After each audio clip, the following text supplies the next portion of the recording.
That's what the morning Joce is all about. Getting you through the day. That's all a Joce is, if y'all don't know that. When people be like, I'm a Joce you or I Joced him, that means you help somebody to pass time. And in the meantime, helping people pass time, you cracking up, making them laugh, just making them forget about whatever it is they got going on at the time. That's the whole purpose of the morning Joce. Monday through Friday, that's them work days, girl. So that's why I do it Monday through Friday. So shout out to everybody in the building. If I can help y'all for a couple of hours a day, why not? Okay, why not? I would love for somebody to help me through the day, because I know when I was at work, that's all I did was keep a little earbud in my ear, looking and listening, looking for something. Like, girl, who on? What's going on? You know what I'm saying? So anyway, shout out to everybody in the building. I am Voodoo Doll TV, and you are now here at the Morning Joce. If you're new, subscribe to the channel as well. We need to get the subscribers up over here, because we be josing bad over here. We need to get the subscribers up over here. Okay. So yeah, let's get the subscribers up. Stop coming in, sneaking and geeking. I'm going to say something to make you mad, but you're going to come back and I'm going to be like, hey girl, what's going on? Let's move around. All right. So we have a show today, you guys. We're going to talk about Lil Nas X and his face paralysis. That could be Bell's palsy is what they're saying. We're also going to talk about Gayle King. We're going to show a little bit of their adventure in space. Okay, girl. Then we're gonna look at Sabrina, the senior citizen witch, aka Tina Knowles. So I don't know why Blue Ivy decides to put that pale face on the camera and do her makeup or her eyebrows or whatever it was she was doing and say that she's an influencer. That lady looked like she drank blood at night, but we're gonna get into it. We're definitely going to get into it. There's this Tether pastor who's cosplaying as a Black American Negro, going around telling Negroes to just be respectful of the cops and you won't get popped. But I knew he was a Tether from the moment he opened his mouth. And I found that he's actually a Tether from Trinidad. You know what I'm saying? And we're going to get into that. And then obviously the wonderful news, but bittersweet news, Karmelo Anthony has been released on bond, and the clears on Twitter have lost their mind. But I just want to say to the clears on Twitter, y'all is fake. All that internet, BS, y'all forefathers is turning over in their graves. Y'all really fake. Y'all ain't really on that type of time. Y'all on burn accounts, saying what you got to say or whatever the case may be. But I feel like this is the year to try it. This is the time and place to try it. I believe that. As a matter of fact, y'all already dwindling in numbers. Y'all have always been the minority, and most of my people don't know that yet.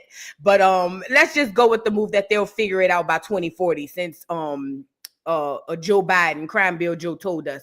I've always known y'all been the minority, but once we realize it's more of us than you, yeah, all that retribution and all those things that you've been afraid is going to happen to you, I would hate to be you. Yeah. Once my people realize we are not the minority and we are the majority, and we realize that there's this secret hand that's been making y'all really look so superior and you really not, try that stuff now. Yeah, I think now is the time. But I also want us to be mindful of the fact that they're trying to Trayvon Martin this thing. They're trying to George Floyd this thing, because we were boots on the ground while the clears were losing their minds. So I want us to keep that in mind as well. But either way, we are still supporting our boy, Karmelo Anthony, and we don't care, and it's unapologetic about it. Okay. Now, with that being said, I have a few honorable mentions I want to get into. Shout out to everybody in the building. We don't have enough lights going on. What's going on? Who got a birthday? Animal Advocate, thank you so much for the super sticker. I appreciate you. Thank you so much. Who got a birthday? Who birthday it is? Because that'll give us... Oh, it's your birthday, Aries? Girl, come on, girl. Let me get you a little birthday on here. And this will give me time to get y'all up here to get the likes up on the video. Happy birthday, Aries. Ahura. Is that Ahura? I don't know how you say your name. I'm sorry. I'm going to just call you Aries. Hey, girl, happy birthday. I hope you have so many more. You guys, take this opportunity to get the likes up on the video, please. Get the likes up on the video so we can get right into the show. Happy birthday, Aries. I hope you have an amazing, amazing day, week, month, year, and whatever else you choose. Happy birthday. Happy birthday. Happy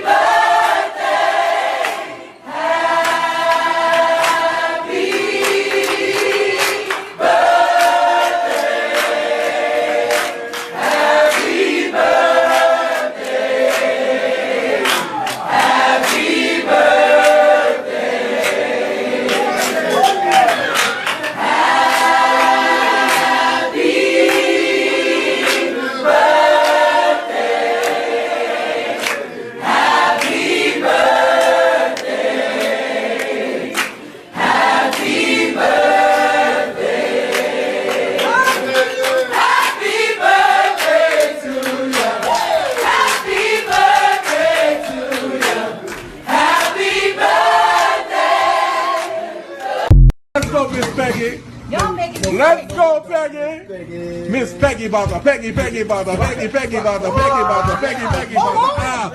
Make that ass drop, make that ass rock. Ooh, make that ass drop, make that ass rock. Ooh, do it for a whopper, make it wobble for a whopper. Wobble for a whopper, make it wobble for a whopper. Ooh, Peggy Sue, ooh, Peggy, ooh, Peggy, ooh. Peggy about to say she about to work it like a black girl. Make that ass jump, make it rock like a black girl. Rock. You fine, Peggy.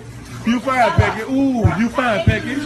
Ooh, bow-legged Peggy and a booty kind of heavy. Bend it on those girl, toot it like a levy. Bow-legged Peggy, booty kind of heavy. Bend that ass over, toot it like a levy. Lift that ass, lift that ass. Ooh, Peggy about to work, she about to rock, she about to move, she about to make it. Oh, Miss Peggy. We did it, Joe. Happy birthday. Happy birthday to you. To everybody who have a birthday. If I missed your birthday, happy birthday. Shout out to everybody in the building. We got to get right on into the show, honey. Let's get into the show. Now I have this honorable mention because we going to get on the tethers, right? So apparently there was a group of Africans and a couple, I guess an Afrikaner, I don't know, that decided that they wanted to go off to Antarctica. You know that wasn't no American Negroes. We not going over there planning no people, no doggone Antarctica and all of that. You feel what I'm saying? But they decided to go off to Antarctica and got lost or got stuck, for lack of better terms. And then when they got stuck, they sent back to the country and said, hey, y'all, come save us. We lost. Please help us. And the country said, yeah, we'll try to get y'all out by December. Now they stuck. You know, Antarctica is allegedly the place where they housing the clones, all types of things. We don't know what's going on. They out there trading and beefing with each other. We don't know how is this going to work out. But again, this is what happens with mindset. See, Black American Negroes ain't going to nobody's Antarctica, nothing. We don't even want to go to our auntie house, let alone the Antarctica, okay? No Aunt Martha, no Aunt Susie, no Aunt Cheryl. We don't even want to go to those aunts' house. So we damn sure ain't going to no Antarctica. But see, the Clears have found a way to mentally manipulate the Africans so much so that when they do crazy stuff like this, now they stuck. They probably gonna clone them and send them back to another part of America because they've been doing that. You know what I'm saying? So let's get into the situation with the tethers down there in Antarctica. I hope they got a coat. Let's get into it. Horror stories you've never heard of. We have the Antarctic 9, at least that's what I'm calling it. Yeah, that's right. Scientists trapped in Antarctica plead for help as violence breaks out. 9 individuals got down there, and within 2 weeks, they got an email. Somebody said, the team leader has been assaulted, aka this dude got washed, and 2 of them have been sexually assaulted. I don't know which 2, but you already know it's the 2 women. I know that's for sure. Those 9 scientists are right here, right now. As you can see, margin for error, you guessed it, death. There's nothing around there. It takes 10 hours by boat. They got to get on a helicopter, another 2 hours. Now, what happened? Some shit straight out of a horror movie. Imagine you and 9 individuals, you down in Antarctica. There's nobody around. And then somebody beat the shit out your team leader and then sexually assault 2 people that you live with. Oh yeah, you have to sleep outside or something, son. What? Immediately sent an email and said, we need to be extracted. And the government got back to them from South Africa. Was like, hey, y'all gonna have to fix that yourselves because I don't know how we gonna get y'all. It's about to be winter and we can't get you guys until December. You heard that? December. It's March right now. One of these culprits, individuals here, sent the email back and said, oh yeah, I'm not gonna do that no more. Oh yeah, that's not gonna be enough for me. You have to sleep outside in a tent in the death. I don't understand what's going on, but I don't feel safe. Imagine this where you stuck at with somebody you don't feel safe around. They sleep in this one. Game room, movie room is this one. They do all their little tests over here. Thing is, too, is like, I'm looking at this. I'm like, who could it be? Which is the one that's snapping out there? Because that's the thing. People lose their mind once they get out there because they think everything cool. But then, no, you are nowhere close to humanity. Nobody coming to get you. That shows who you really are. Next thing you know, people mentally break. That happened to one of these people. Now they're there until December. Oh, yeah, somebody's about to die. I just wonder who the fuck signed up for this in the first place. Yeah, you try to go down to Antarctica and do some studies? No. Huh? For what? What can I study out here? Say it's pitch black at this point in time because winter comes over, no more sun. So they just with an ultra villain for the next 9 months. Who will survive? Who will die? We have no idea. But I'm just praying for all y'all safety. I am not gonna lie though. You basically are living in a horror movie, and somebody is making that movie right now. Today on Horror Stories You've Never Heard Of. Yeah, I can't wait to see the movie. I will say I feel sorry for them, but I don't. South Africa, again, y'all have so much y'all need to be worried about. Like, what would make a group of black people in South Africa say, let's go hitchhike to a part of Antarctica and do some studies? Y'all be around them clears too much. Yeah, the Afrikaners done got in y'all head a little bit too much. I can't wait to see the movie. I hope Ryan Coogler do it. Jordan Peele tease. You feel what I'm saying? I want a horror film. I want to, you know what I mean? I want a film full of gnashing crazy. And I'm pretty sure whoever around that SAM ain't a who, it's a it. This is Antarctica we're talking about. I'm pretty sure this isn't a lone person who's running around that SAM, and it probably was two of the men who got essayed, okay? You never know because they are amongst other beings. If anybody know anything about Antarctica, you know it ain't just no humans running around there. You feel what I'm saying? Yeah, Darrell. Let's get some Hype William teas. You know what I'm saying? You know, Jordan Peele. I think it should be a collaborative effort. Let's get Hype Williams to do the visuals. You know, he's good with that CGI. You know what I mean? Y'all remember he did gonna make your body wet. And when Janet Jackson did like this and the water had came out, the water looked like it was jumping out the TV. I think we could put him on that for the blood. Let's get Hype Williams on the CGI. Let's get Ryan Coogler, you feel me, on the effects and the realness of it all. And let's get Jordan Peele and a Ryan Coogler collab for the storyline. We trying to see something. Yeah, Miss J. Get out tight tees. Get out of Antarctica. That's what we gonna call it. Get out of Antarctica. Yay. That's what I'm trying to see. I would love to see it. I haven't been to the movie theater in a while. I will be going to see that movie with what's that boy name? It's the Ryan Coogler film just coming out. Y'all put it in the chat. I'm going to see that. It come out on the 21st or something like that, girl. We'll be out there to go see that. Girl. Y'all know the name of the movie. Y'all will put it in Sinners. Yes. I'm going to see that. I'm really going to see that.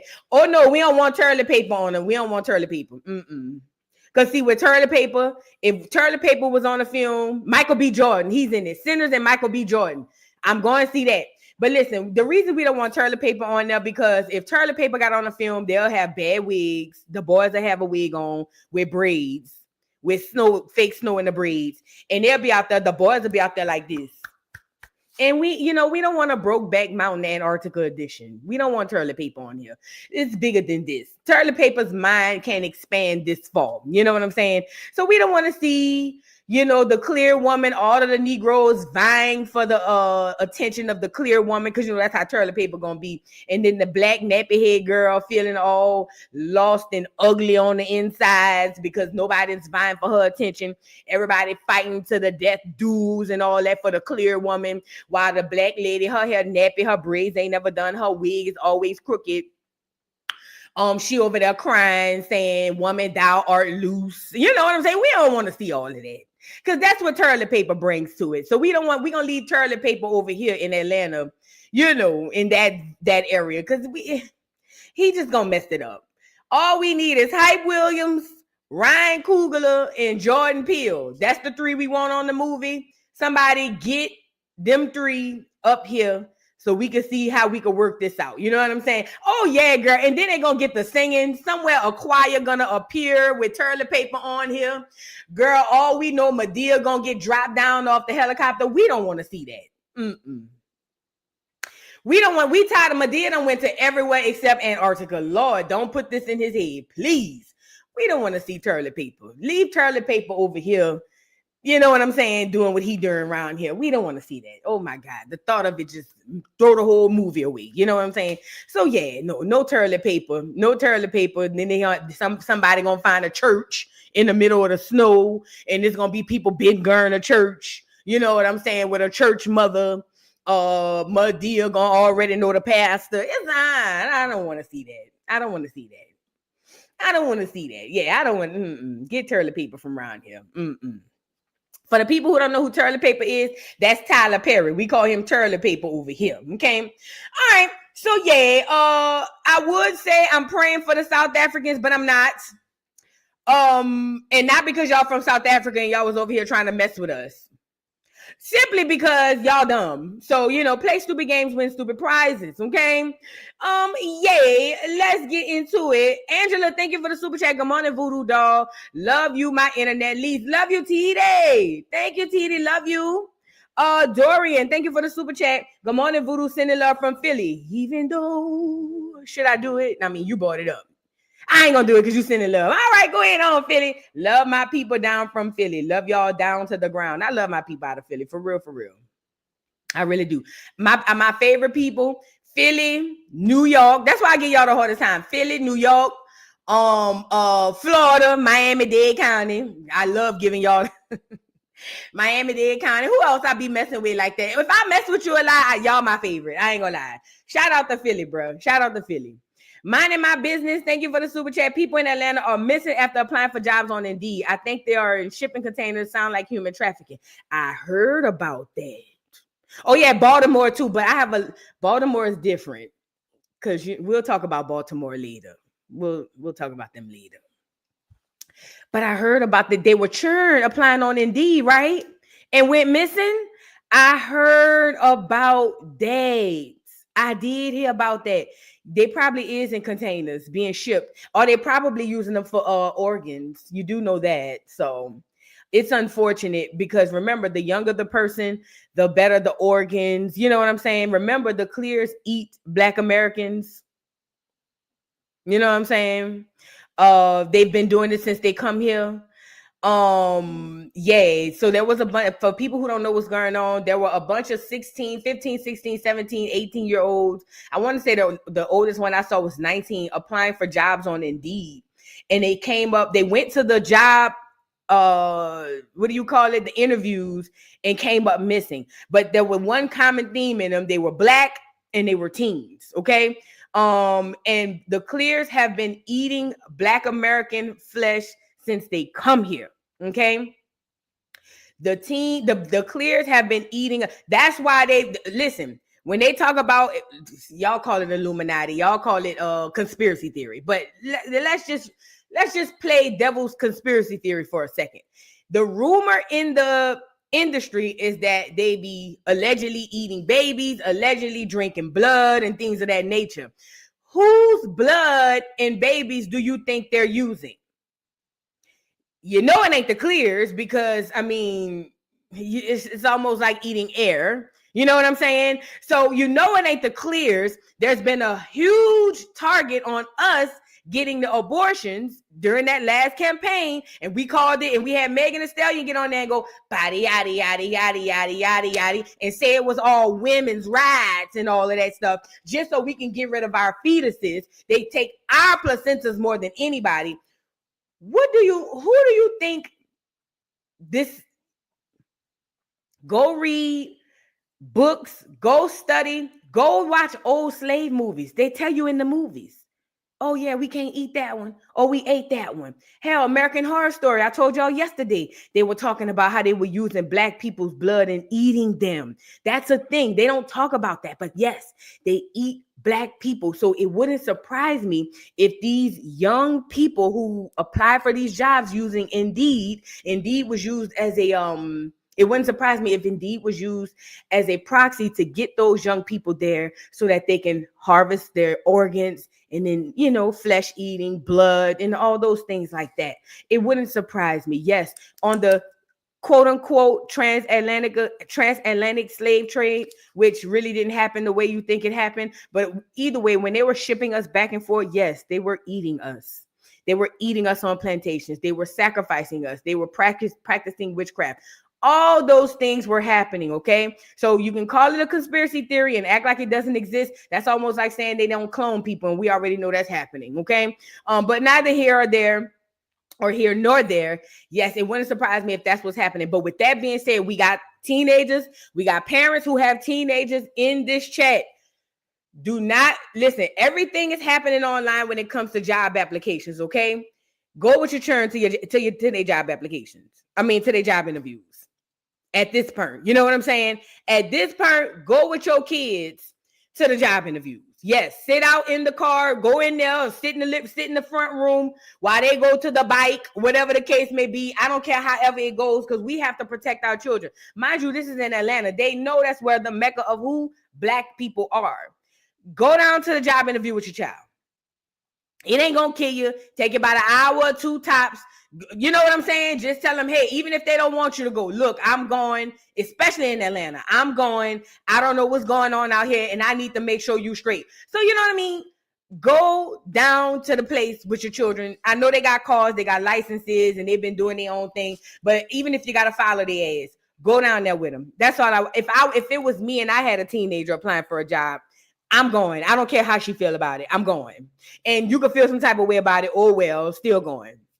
That's just me. But I'm very aggressive with my child, and she understands that. Matter of fact, if I tell my child I'm going, and she said, I don't want you to go, and I say I'm going, she's not even going to say nothing back. She's just going to look at me crazy and walk away.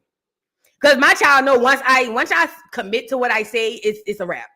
So it ain't no, what's the point in going back and forth? No, I'm going. She just going to, and then walk away. Okay, fix your face. Tread light. Tread very light. Excuse me. You know what I mean? Okay, I thought you said something. My bad. Go ahead on. You know, that's how me and my child is. But my child don't play with me.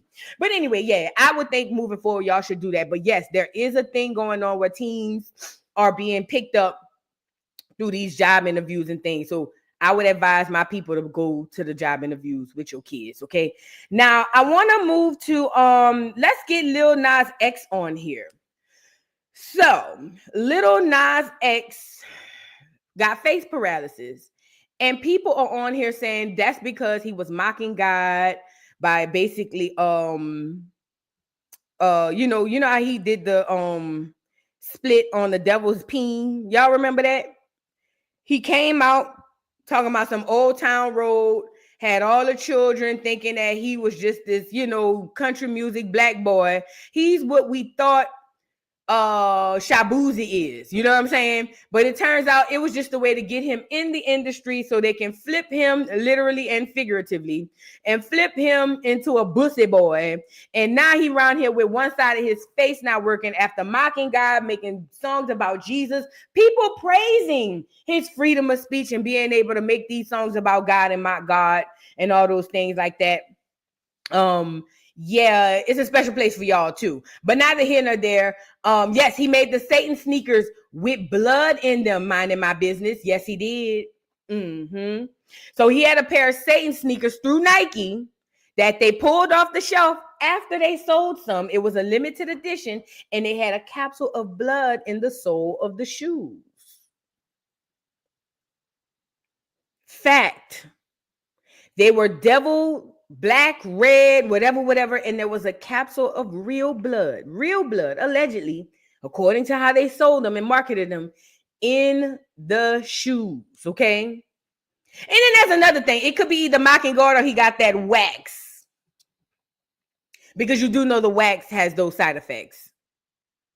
Okay, just so y'all know. Let's get into him talking about how his face don't move. Gorilla face. Come on, let's get into it. And when I smile, this is me doing a full smile right now, by the way.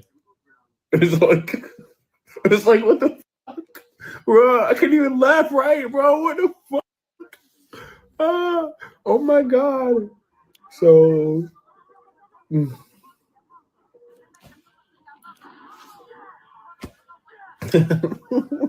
oh my God, bro.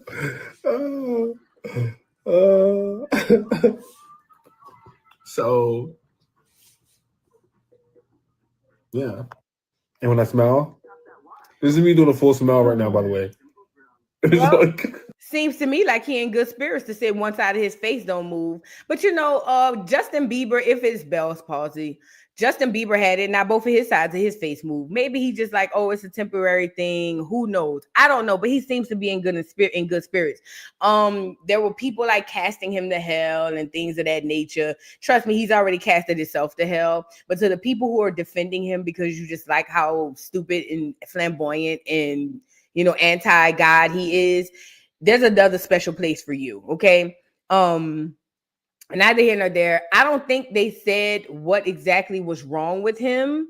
He just shared that his face was paralyzed, and that's it. I don't feel no way about it either way. He seemed to be all right with it. He seemed to be lit talking about it.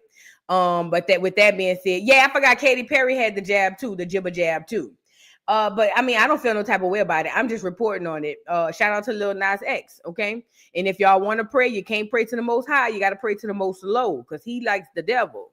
So you got to pray to the one down there, not the one up there. You get it? You got to pray to that other one, not that one, because he don't like that one. He like this one. So for all y'all want to keep him in your prayers, you got to pray to a new one. You feel what I'm saying? Pray to a new one. Let's move on. I wanted to hold on one second. It's something else I wanted to talk to y'all about. Give me 1 second. Girl, you had to see this. Dagger Brett and Dagger Judy. I ain't gonna lie. I'm so tired of Dagger Judy and Dagger Brett. Not because they're doing anything wrong, because I'm hating and I'm jealous. You feel what I'm saying? You ever been tired and jealous? You know what I'm saying? And see, the difference between me and y'all is I could admit it. Y'all gonna get on here and act like y'all ain't never been jealous and hating. You know what I'm saying? But I'm hating. And I'm gonna say it out loud because I don't care. You know what I'm saying? But I'm tired of Dagger Brett and Dagger Judy. Yeah, I'm tired of y'all. I really am tired of y'all. For real. Yeah, I just do. But Dagger Brett birthday coming up, and Dagger Judy decided to move her booty to the side and surprise Dagger Brett for her birthday. And she goes all out. Let's get into it. Just let's get into it. Let's hate together. Come on. One for the money. 2 for the base. 3 to get you going. Cause the Brett's in the place. 2. Hey, can we start? Hold on. Let's Dagger Brett. Before we knew for sure, because we always thought you was a dagger. When you was that girl back in the day, it's me, the OG Funk Daddy, the beat to the RAT. And in fact, if you ain't heard of me, take a seat, lay back and listen as I bust on this Funkified mission. Kick off your shoes and relax your feet. Party on down to the Bradcore beat. Now it goes like that, and that's how it goes. So open up your doors and let that funk flow. Listen up. Make sure you listen up well and don't miss this because this be bad as hell. Girl, Dagger Brett was that bitch. Man, stop acting crazy. Stop acting crazy. You had to be there. If you wasn't there, you don't know what I'm talking about. But if you was there, you know one thing. Dagger Brett was that bitch.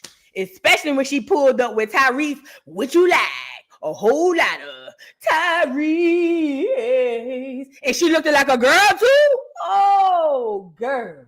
When she looked like a girl, because see, before that, what happened was all we seen Dagger Brett look like was a little boy. You feel what I'm saying? But then here she come with Tyrese. What you like? A whole lot. congratulations! Oh my God. When I seen the bread was fine like that, I said, ooh, wee. Dagger Brett is that girl. And I think we forget that because she old and she got a big old wagon she dragging around there. But baby, Dagger Brett was that girl. But let's get into it. Let's finish hating. Now that we celebrated, let's get back to hating. Back to hating, y'all. Monday. Happy birthday!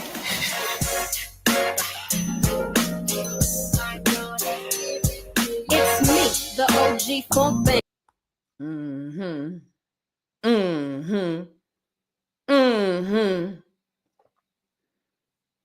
Wow. My granny, my granny. You okay? Oh, beautiful. I'm sorry. Oh, man. Oh, we gotta take this one home, beautiful.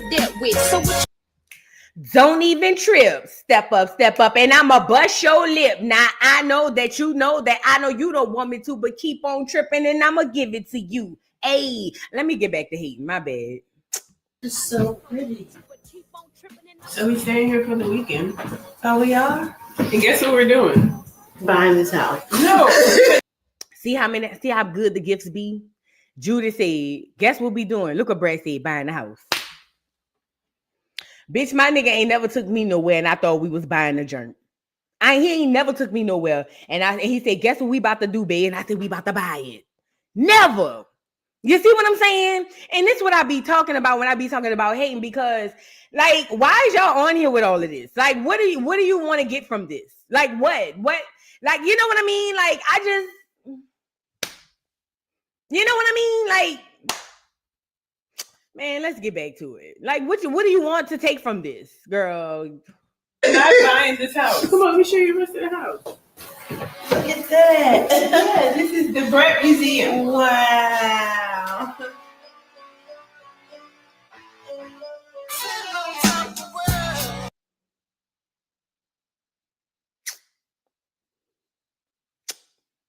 Ain't all that. It's all right. It's all right. It ain't all that. It's all right. She was all right. She wasn't all that. Now y'all putting 20 on 10. Y'all putting 20 on 10. All this decorating for what? Like, ain't all that. She was all right. She was straight. You know what she told me? What? Sometimes you forget who you are. I do. And I said it on the radio too. And Ricky was like, no, man. Yeah, I do. I say that a lot. I know. It's easy to, but when you're in your own world and at home. I know, but that's the purpose of the museum. Thank you. It's a reminder of all of the things that you have done and you have accomplished. Thank you, beautiful. I love you. Most beautifulest wife award girl, goes please. To Brett, which is my beautiful, in recognition of your unwavering love, endless support, and the joy you bring to every moment we share. Your kindness, strength, laughter, and beautiful. What is y'all eating? Not only the heart of our home, but the love of my life. For being my partner, my confidant, my best friend, and truly the best wife anyone could ask. So, our family. Such as homie. I love them. Okay, now we got to put the people out. People. Why you invited us in? Get our people. Her booty look like Bell's palsy. You know what I mean? That's what I be saying. I just don't understand what they wanted from us. Man, whatever. Anyway, so happy early birthday or whatever birthday to Dagger Brett. She's a wonderful and amazing mother. So nurturing, so kind, so attentive. Yeah, happy birthday, Brett. Dagger Brett. Happy birthday, Dagger Brett. Judy, bitch, girl, whatever. Yeah. Anyway, let's move on. I just wanted to hate real quick, but you know, like I said, me and my old man ain't never been nowhere. Listen to me and listen to me good. And he said, "Babe, guess what we about to do?" And I said, "You about to buy it."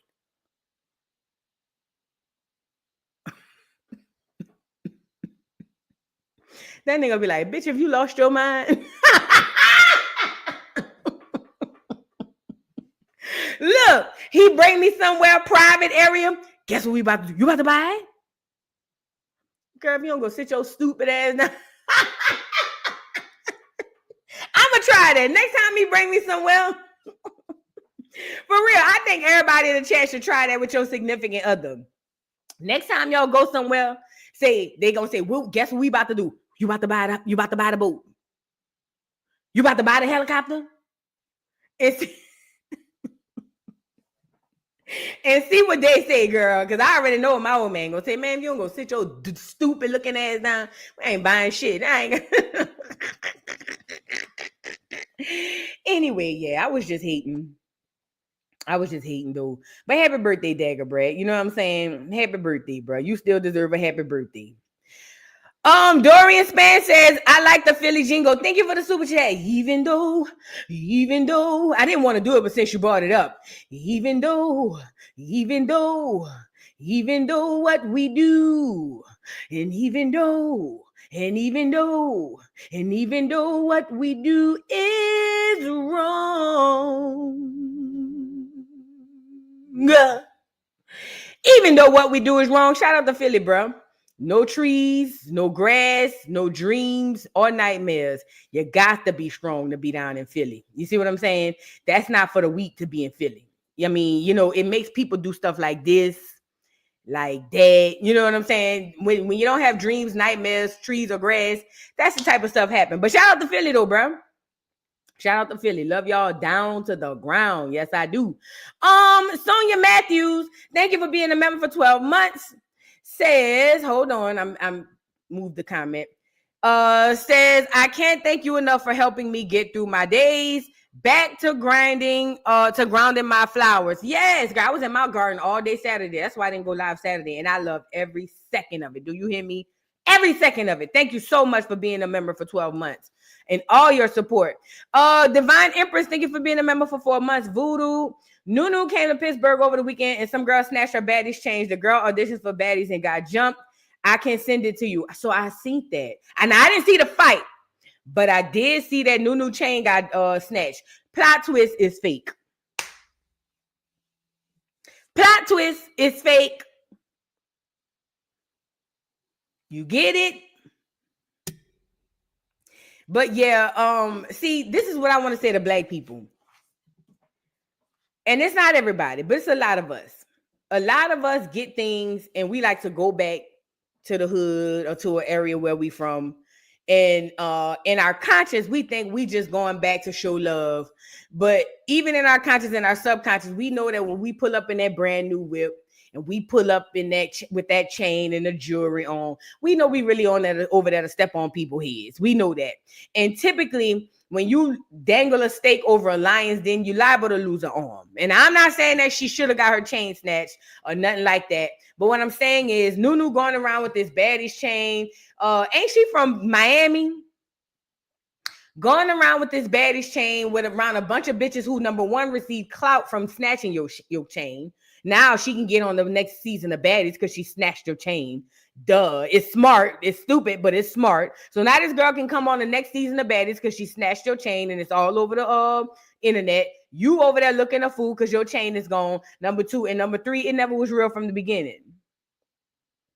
You know what I mean? So, you know, it's just like, I think that we as a people, instead of shitting and stunting on each other, I think we need to start trying to, you know, doing something else. You know, maybe, who knows? Like maybe trying to go back and show people how to get on. You know, now everybody can't show to trust and believe. But I don't know. Nunu, stay out them people hood, girl. Hell, they probably would snatch your chain in a poking bean. Stay out them people hood. You know what I'm saying? Now let's move on. I want to get to I told y'all I'm in the process of watching what's the name of it? I told y'all I'm in the process of watching Coven, the season on on American Horror Story, Coven with Angela Bassett. It's about the witches in New Orleans and the magic and all that stuff. And I can't help but notice ever since I started the season, more witches have been popping up, and not in dreams, in real life. They just been, it's like ever since I started the season, it's like ghost after ghoul after goblin just been popping up all over the place. And I'm saying, why is it? Is it because of coincidence? Because I'm watching the witches on TV? What's going on? And then boom, here come Tina Knowles. Now, a lot of y'all gonna say, but Voodoo, that's not a witch, a ghost, a ghoul, or a goblin. That's Beyonce's mother, aka head supreme witch. You get it? I don't like how pale she is. I really don't like how pale she is. I really don't like that she looks AI. I don't like that she looks fake. I don't like nothing about this woman. Everything gives me decrepit, gnarled hands. And I think that this is what I believe. This is my conspiracy theory / crazy brain. Call me crazy. But I think that was a clear woman who took a potion or something to turn her into a semi-black woman. And then she had a baby with a black man to make another semi-black woman. And I think that part of the potion, like any other potion, is after a while it wears off and you go back to being a clear. And I think what we're witnessing now, okay, what we're witnessing with our own two eyes, this is just a conspiracy theory, crazy talk. What we're witnessing now with our own two eyes are this woman, elixir potion, pills and potions, wearing off, and the clear is creeping up out of her. Yes, Aquarius beauty, supreme witch tease. Yes, ma'am, supreme witch. Her and that daughter, and hell, now that I'm looking back at it, Blue Ivy too. You know what I'm saying? And I said what I said. It's giving 3 generations of witchcraft, okay? But neither here nor there. Let's get into her. She said Blue Ivy decided to make her what do you call it, influencer, and told her to dye her eyebrows. Now this makes her look even more pale. Blue, why would you do this to your grandma? Girl, she looks so bad. You know what I'm saying? But Blue ain't got nothing else to do but playing her grandma face. So, you know, let her grandma play in ours. So here we go. Let's get into it, y'all. Say y'all prayers and watch this little clip right quick. My beauty guru and my manager, Miss Blue Ivy Carter, has instructed me that I needed to dye my eyebrows because they have little gray streaks in them. And so that's what she's doing. And I can't wait to see the end results because right now I look like Dracula's mom or somebody. So here we go. I'll show you the finished product in a minute. Usually I have to get up and put eyeshadow in my brows, but look at these hands, look at these hands, look at these hands. Magical hands by the Blue Ivy Carter. Notice the blue nails. That's my beauty guru. Look at my brow. I can't get over that. I could just get up and go. Yes. My beauty guru and my manager, Miss Blue Ivy. This is giving me witch tease. I don't think she got a filter on. I think this her. Skin as white as this paper. Look at her. Let's do the white paper test on side. Look at her. Skin about as white as this paper. Look at her. Looking like a sheet of loose leaf paper with eyebrows. Girl, yeah. You know, Blue Ivy, find something else to do. Don't put your grandma on here no more. We don't want to see this. Find something else to do, Blue Ivy. Please find something else to do. We don't want to see this. It's scary. It ain't even Halloween time. The churn was scared. You know what I'm saying? I get it. You used to your grandma. You've been seeing her like that your whole life. We not used to seeing your grandma like this. At least back in the day, she was a little more, you know, brownish. Now she's just pale white. Every time I see her and Beyonce, I think, I will die every day waiting for you. Darling, don't be afraid. I've loved you. Pale white people in the snow. That's what it gives to me. I don't like it. And I feel like, you know, she when she gets off the live, she put her black robe on with her black hoodie, and she goes like this. Ooh,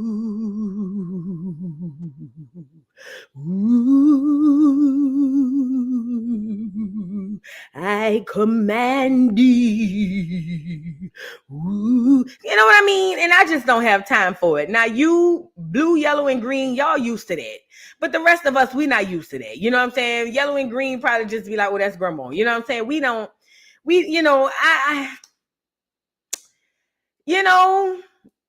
Everything shouldn't be for everybody consumption, and that don't need to be our consumption. We don't have nothing to do with that. We shouldn't have nothing to do with that. We just want to live our life. You know what I'm saying?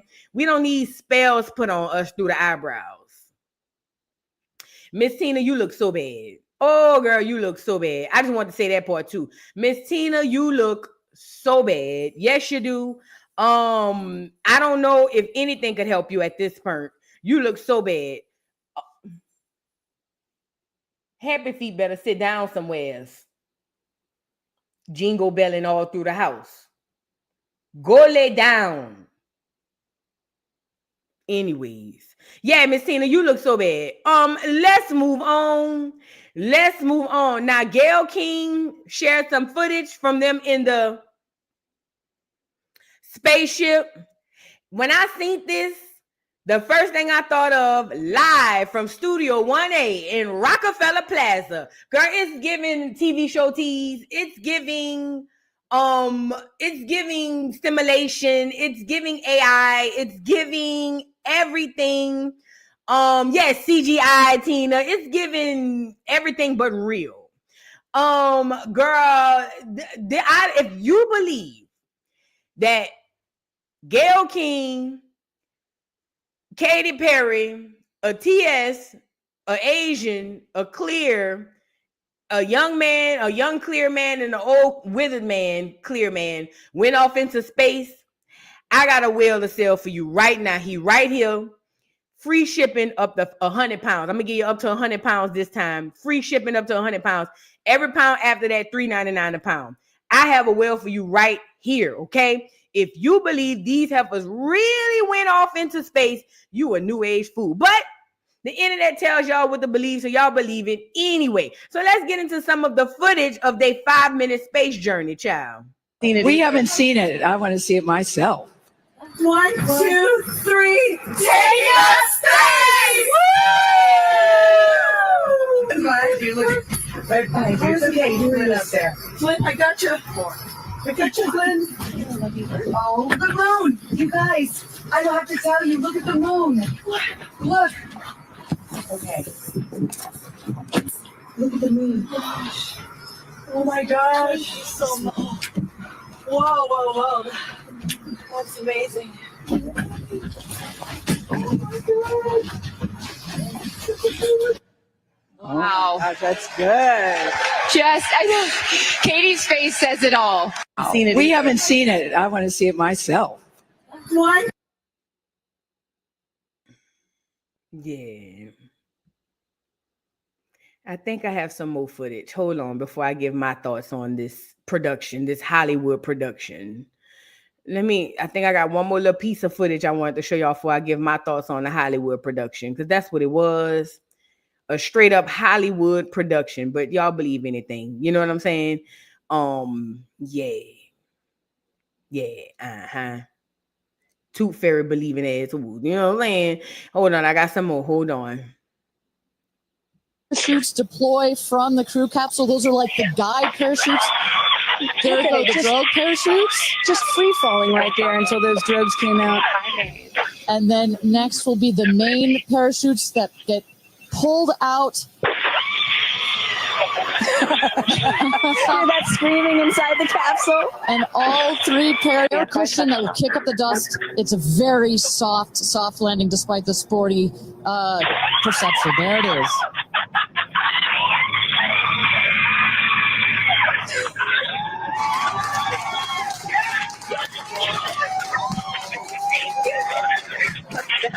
Congratulations and welcome back to Earth. Parachutes deploy from the crew capsule. So there it goes. I'm sorry, I was looking at the comments, but so neither here nor there. Gayle King, Dagger Gayle, and her friends went off into space. I don't know why they decided to do this now.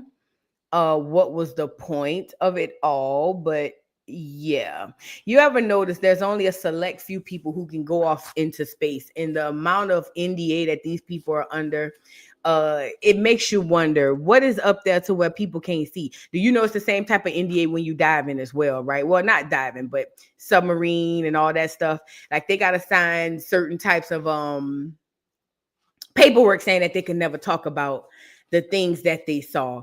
But neither here nor there. I don't believe nothing about this. The world is a stage. I don't believe 1 inch of anything about this. Now, people are going to say, oh, yeah, da, da, da, da, da. Oh, you just conspiracy theories, always looking for something negative. Call it what you want. I don't believe nothing. I don't believe the takeoff. I told you it looked like the Willy Wonka and the Chocolate Factory movie when old boy won the contest and they went off into space and it was holding on by a little string. I don't believe that. I don't believe the landing. I don't believe the background. I don't believe them being in space. Hell, by 11 minutes, by the time they got up there, it was time to come back down. I don't believe none of it. None of it. Now, for the people who do believe, ain't nothing wrong with that. I'm just telling you, I don't believe it. I think it was a huge distraction. It was a bunch of actors and actresses doing what they do best, like they did in the 60s when they lied and said they went up there at that time. It's just all been capped, all a lie, okay? Yeah, I do believe we're kind of in a dome. I do believe we're in some sort of firmament. I do believe that up is down and down is up. I do believe that there's no way up, but there's definitely a far way down. But y'all call me crazy anyway, so I don't care. And I'll take that. I'll be crazy. I go as far. I get that. I'll take all of that. I don't believe there's a far way up, but I damn sure believe there's a far ways down. Okay, neither here nor there. The people done say what they say. It is what it is, girl. Gayle King, get up off of here. Get up, you and your crew. I wish y'all would have got stuck up there. On my mama. On my mama, I wish y'all would have got stuck. Girl, I wish they would have went up and the whole thing everything went beep, beep, beep. And it would say, Houston, we have a problem. And I wish that whole wig would have went out into the atmosphere and fell somewhere in Antarctica by the black lady out there with them Africans, with them South Africans. And she would have picked up the wig thinking, oh my God, I finally have a wig to be attracted for the men or whatever. And then the black men would have beat her up, took the wig from her and gave it to the clear woman because they would rather be with the clear woman. They could add that part to the movie. Let me say it one more time. Ryan Coogler, Hype Williams, and what's the other one we said? Jordan Peele. So what happens in the movie? Gayle goes up. They get stuck. The wig blows out of the doggone thing into the atmosphere. It goes around the world sphere, drops down in Antarctica. The black woman already, the only black one out there in South Africa, she already in her head. None of the Negroes out there want her. They all vying for the attention of this clear woman. And then she sees this wig, but it's a magical wig, okay? And she says, this is going to be it. If I am able to put this wig on, they're going to start to enjoy me and notice me, okay? And then she grabs the wig, and as soon as she get to put it on, one of them South Africans said, no, give me that, you mother sucker. You don't wear the wig. You're not worthy of the wig. The queen is the one that worthy of the wig. And if I have to tell you again, Matumbo, I will kick your ass, okay? No wig for you. You wear the nappy hair. No wig for you. And then he takes the wig and he dusts all the ice off of it. And he takes the wig and he holds it with both hands and bring it to the clear woman and bow down on one knee and say, Madame, is the royal wig? And she said, oh my God, thank you so much, Mambo. I can't believe you thought so much of me. And he said, I adorn you with the wig. And then she said, oh my God. And she put it on and to give her superpowers. Not even the animals out there want her. Yeah, and then the black lady still be, you know what I'm saying, over there crying and all of that. Yeah, I think they should add that to the movie. I do. I think they should add that to the movie. They should get me on the writers team. I think I feel like I do a good job. That's just me. You know what I'm saying? But I'm a big me up regardless. But I feel like if you put me on the team, I feel like it might have a little razzle dazzle on it. You know what I'm saying? You got to have a razzle dazzle. I feel like I add that to the movie. I feel like I could do that. But yeah, I wish Gayle would have got stuck. I ain't gonna lie. I wish at the 8-minute mark when it was time to come back down, that bitch would have went beep. Matter of fact, we can make it a sequel. The first movie could be Gayle going up there getting stuck. It could be a simultaneous sequel. While Gayle going up to get stuck, the Black Africans and the Afrikaners on the way to Antarctica. And just so happened at the same time, a catastrophe happens on both ends. They get stuck in Antarctica, the men getting butt raped and all of that stuff, or whatever the case may be. And then Gayle gets stuck up in the air in the wig, shoots out of a small little hole, and then boom. Connection of the movies. You get it? Connection of the movies. But you won't get it right then and there. 20, 30, 40 years later, the people go back and study and go, oh, snap. Gayle King movie was the same sequel to the Antarctica movie. And then people write think pieces on it. You know how we did Terminator in the Matrix. Same thing like that. I think that'll be dope. Call me, Ryan Coogler. Call me. I got a few ideas I want to run by you, run across your desk right quick. You feel what I'm saying? Anyways, let's move on. Gayle, you get on my nerves. And I say what I said. You and the rest of the people that was out there on space or in space with you. You get on my nerves. Oh, Maya Campbell had a word for us, y'all. Maya Campbell, that we talked about her yesterday. She want to work with toilet paper. Yes, she do. She wants to work with toilet paper. She says she's ready to get back to work. Shout out to Maya Campbell. She thank everybody for the love, support, and prayers. And this is what she had to say. Come on, Maya. Hey, everybody. Thanks for checking in and wondering if I'm okay. I'm doing great.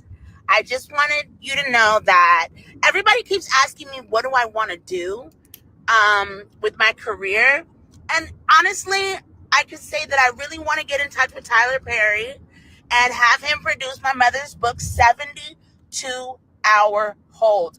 It was a monumental book for me. It was a New York Times bestseller. And July is Mental Health Awareness Month. So I'm still on that campaign. Keep me up in prayer. Thank you for praying for me. And I'm going to do my best to make you guys happy. I'll see you soon. Bye. Girl, toilet paper going to turn that book into a Lifetime movie. I don't know. But she want to work with toilet paper and have her mama book produced. I think that would be dope. But I think they got other writers and other producers and other people other than toilet paper. You know, he be acting funny. But yeah, shout out to Maya Campbell. You know, every day beyond sober is still a challenge. So every day is a challenge for this person. For Maya, who's recovering from being an addict. So we want to keep her lifted up in our prayers.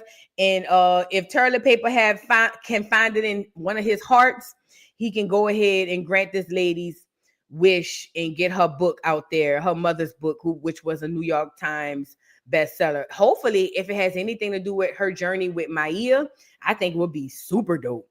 You feel what I'm saying?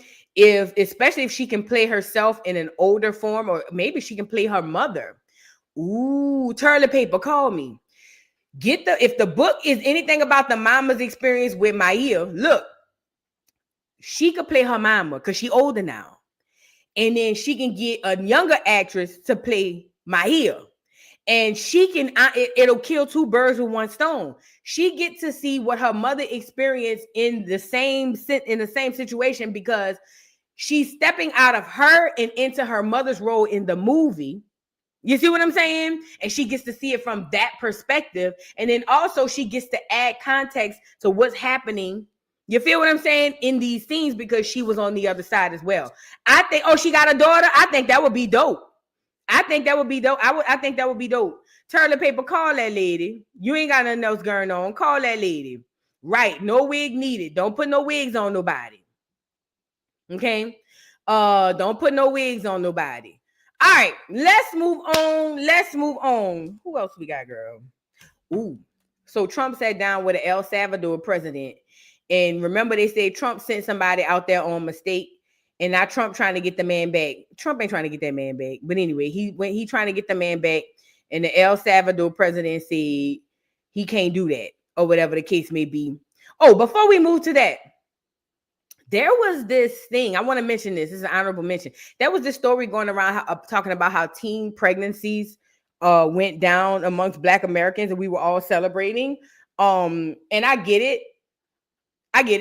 But it turns out that now they're saying that Black American women over 40 are giving birth to more babies. It says a recent CDC report highlights a significant fertility shift in the U.S., marking a historic change in family dynamics.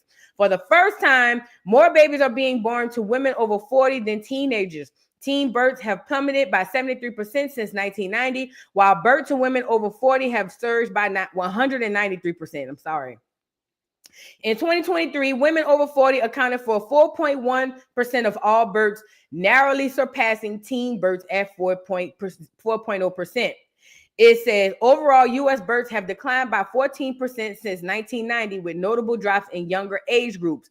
Births to women aged 20 to 40 have fallen by 44%, and those to women of age 25 to 29 dropped by 23%.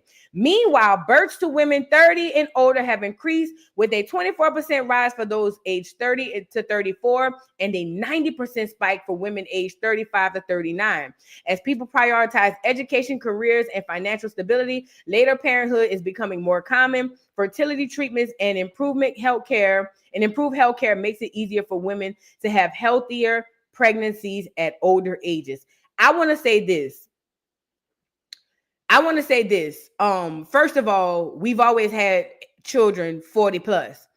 I don't know if it's in your family, but I can tell you in my family, my mama was pregnant and her mama was pregnant the year before she got pregnant. Okay. And the same vice versa. You see what I'm saying? In Black American history, put a 1 in the chat if you have a situation like that where your grandmother, you got an uncle and a niece or a cousin who like a year apart. Let's put a 1 in the chat if you have that experience in your family. I think that's a Black American thing. Like, we've never not given birth 40 plus. That's the clear women who's always had that issue. But we all got an uncle who a year older than us, 2 years older than us. I know I got an uncle 3 years older than me, and he a year older than my older sister. Okay, that means that 40 plus old, your grandparents were always having children. Yes, right. Somebody said me and my niece the same age. We've always been doing that. That is not a phenomenon. It's just not. The media has tricked you to believe that at 40 plus, you're in geriatric pregnancies. When if that was the case, we wouldn't have so many people like this situation that we're talking about, okay? The facts are these. They have the clear women who have been having these issues, not us. Not us, okay? We've always had young women having babies and older women having babies. Believe it or not, Ripley's Believe It or Not, Black American birth rates have not declined. Now, I'm going to go further to say the Black birth rate. I don't care if it's Black American. I don't care what part of the quote unquote diaspora you in. The Black birth rate has never declined. Don't let any of these articles you reading tell you this. Look to your left and look to your right. It has never declined. Never declined. And we have never had an issue at 35 plus having babies, because you know they say 35 plus is geriatric pregnancies. Girl, we've been successfully going through geriatric pregnancies for centuries. Don't ever let them tell you that. And your doctors may not know this because they're indoctrinated to believe this stuff too. It's those clears who have had those problems. I told y'all also this as well. You got to know this. The reason why the reason why the Supreme Court repealed that Roe v. Wade, not because of you, it was because of them. The reason why Trump is trying to restore the nuclear family, it's not because of you, it's because of them. You don't have no issues reproducing. You may have family issues where we don't have the family dynamic like we used to have, but reproduction ain't never been a problem in the Black community. And I don't care what kind of Black you are. It ain't never been a problem. Now, I will say this. I can agree with the younger girls not having babies because why? Number one, what do they promote through the songs with Sexy Red? Plan B, abortion. Hell, the last 4 years it's been abortion this, abortion that, abortion this, abortion that. So yeah, they're not having as much babies because we have tricked these young girls into believing that you can just go sleep with whoever you want frivolously, and if you get pregnant, just go ahead and let them suck the baby out you so they can eat it. That's number one. Number two, it ain't birth control because these heifers ain't really hitting the birth control like that. Number two, the girls want to turn up. The girls want to turn up. They want to be in the club, in the streets, and then the other part of the girls want to get their education and have families later on in life. Okay? So with that being said, Y'all have to believe this. Oh, and there is some sterilization because they say the jibber jabber gave a lot of girls sterilization as well. But let me say this though. I think I feel two ways about this. Number one, I think it's good that younger women are not having babies if they want to pursue a life of their own, a career of their own, and all of that stuff like that. Number one. Number two, but I will say this. Since the beginning of time, it has never been a debilitating situation in the community, by and large, for us to have children in our younger years. You feel what I'm saying?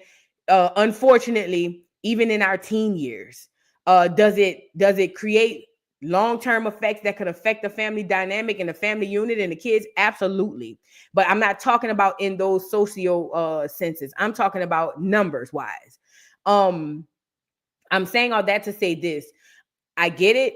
Have your babies whenever you want to have them. If you want to say, I want my 20s to turn up and have a good time, do that. I employ everybody to do whatever it is that you please. Only thing I'm telling you is please do not ever, ever, ever, ever, ever, ever think that Black women are having these fertility issues like they telling you. They telling you got fibroids and they giving you treatments that really don't work because you'll be back.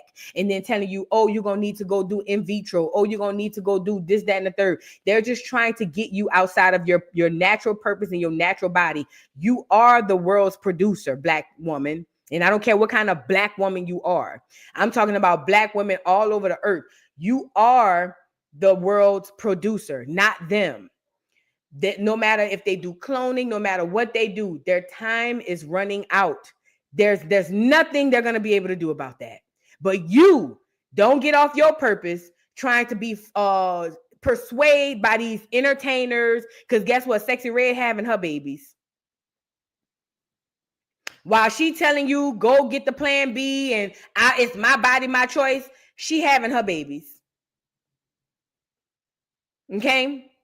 Do what you want to do, not because it's trendy or because what these people are saying. But like I said, Black women ain't never had no problem with the so-called geriatric pregnancies. Girl, we been busting it wide open and getting pregnant 40, 45, 50. Okay? We've been doing that and continue to do it. Plus, honestly, if I had to, no, I wouldn't do it. If I was about to lie and say if I could do it over again, I have my baby at 35, 40. You lying to me. You lying to me, bitch, please. What would I look like in a time where I could be traveling? I'm still young, still pretty, still beautiful, skin still tight, and I can still pull. What I look like talking about I need a babysitter? Girl, please. My best friend got a 12-year-old and a 13-year-old. We was just on the phone this morning with her brother talking about traveling. She was like, well, I got my kids in the car. Ugh. You see what I'm saying? Mm-mm. So I would lie and say if I could do it all over again, I would have my baby late, but I'm lying. Girl, please. Having my baby at 19 was the best thing that ever happened to me. She grown. I'm grown. She about to go over here. I'm about to go over here. And we still out. Girl, please. But to each his own. To each his own. I'm just saying, if you my age and we got to go somewhere and you need a babysitter, a babysitter. Get somebody else to do it. You know, no shade. But I'm just saying, I'm in a mode. I picks up and go. I don't think about it. Only thing I worry about is who gonna watch Saint. And girl, his gammy gets him. So I don't even have to think about that. I just call her and say, hey, I'm about to go. I'm about to bring him over there. Oh, come on, bring him back. Girl, I don't even have to worry about Saint. Girl, what I look like helping you find a babysitter? Ugh. So I would lie and say if I would change the hands of times, I would have had my baby later. Lies you tell, girl, it's lit on this side, girl. But anyway, yeah, shout out to Black women. Shout out to Black women. Shout out to Black women's. Okay, keep having babies, keep screwing and having churn. Okay, let's move on. All right. Where else I was going? Oh, the El Salvador president. Let me get him up here. Now, Trump done sent them folks home. I mean, sent them folks with who he thought was the what do you call them? He thought they were like, you know, illegal aliens. And I guess one of them got caught up, tangled and twisted into the situation, and he got sent back. And now Trump trying to talk about send the man back, and the El Salvador president said the lies you tell. Why would I do something like that? Are you crazy? Like, no, I'm not sending him back. Like, are you crazy? And to the black people who sitting up here having something to say, mind your black ass business. Okay? If he got caught up, that ain't got nothing to do with your black ass. Mind your business. And as a matter of fact, the last time y'all rallied around getting somebody back over here was Brittany Griner. And that deep voice heifer come back and say men should be playing in women's sports. And I said, send her ass back.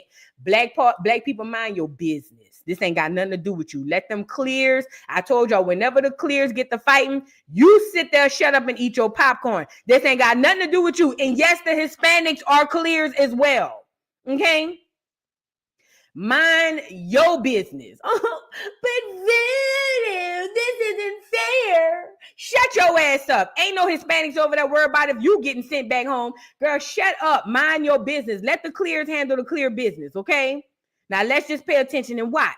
Check it out. Now, it says, the president of El Salvador says he will not allow a man who was unlawfully deported to the country by Trump's administration to be returned. How can I smuggle a terrorist into the United States? Of course, I'm not going to do it. I don't have the power. He said he don't hold the cards, the El Salvador president. Let's get into it. What is can President Bukele weigh in on this? Do you plan to return him? Well, I'm also not suggesting that I smuggle a terrorist into the United States, right?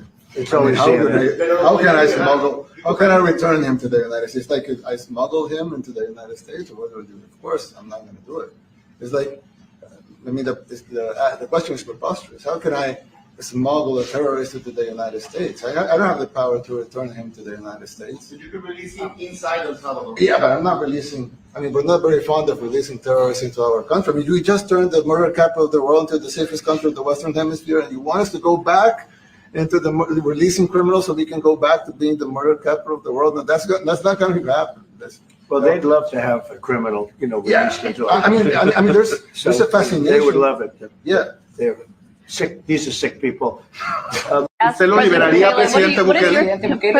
Breaking news now, a federal judge ordering the Trump administration to bring the Maryland man mistakenly sent to El Salvador back to the U.S. by Monday.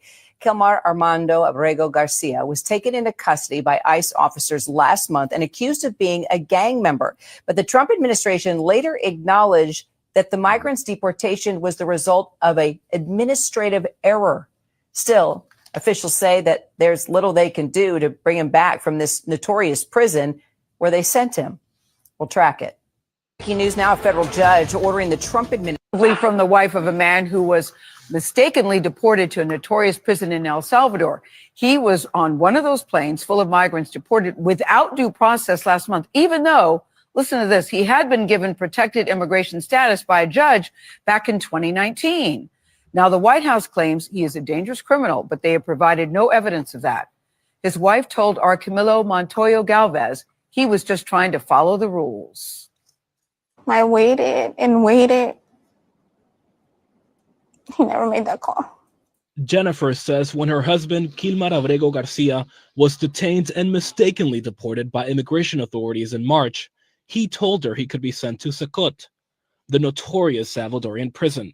I was scared. I was very scared. Why?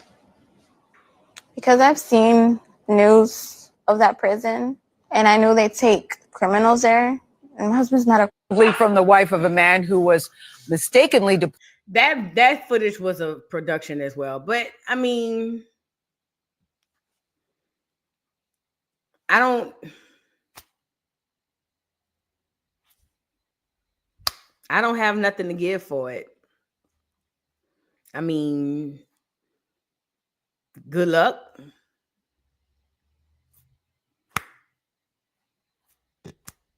I don't have nothing for it. I literally don't have nothing for it. Yeah, I think that should be the attitude. No. I want to highlight this. Hold on. Jamal Johnson says no. Hold on. Wait, what you say? No, you don't want to let this slide. Trust black people, you'll regret it. How? How? We can't get deported. There's no way to deport us to. It's impossible for Black Americans. Now, I don't know about other people, but it's impossible for us to get deported.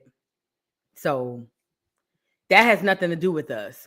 That's clear on clear crime. And I don't have nothing to, I don't feel no ways about it.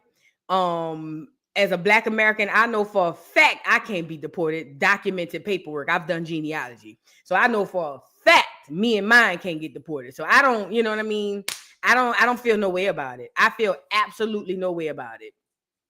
And I don't think any other Black American should feel a way about it. We have enough. We got Karmelo Anthony to deal with. That's what we should be feeling a way about. We ain't got time for this. Baby, we ain't got time to be worried about no foreigners. Girl, bye. We got Karmelo Anthony to be worried about. That's where our worry is going in right now. That's where our energy and that's where everything we got going is to Karmelo Anthony. I don't feel no way about it. None. And I'm comfortable in saying that. I don't feel not one way about it. Before we get to Karmelo Anthony, speaking of tethers getting deported, this Black pastor was on here telling Black Americans or telling somebody, I don't remember, that basically they need to be careful and be respectful of the clear police, and we wouldn't have the problems that we have. Now, immediately when I heard him talking, I knew he was a tether because Black Americans don't even speak like this. Now, when you Google him, they're going to say he's from New York, but New York is a red flag. Shout out to New York because typically that's where a lot of tethers reside. You know what I'm saying? But when I went and did the research, I found out he's from Trinidad.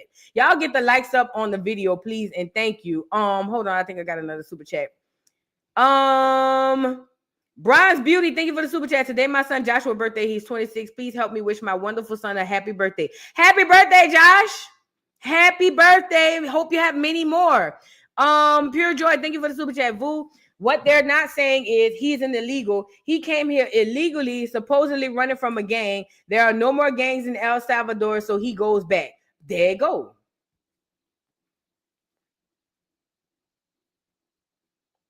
There you go.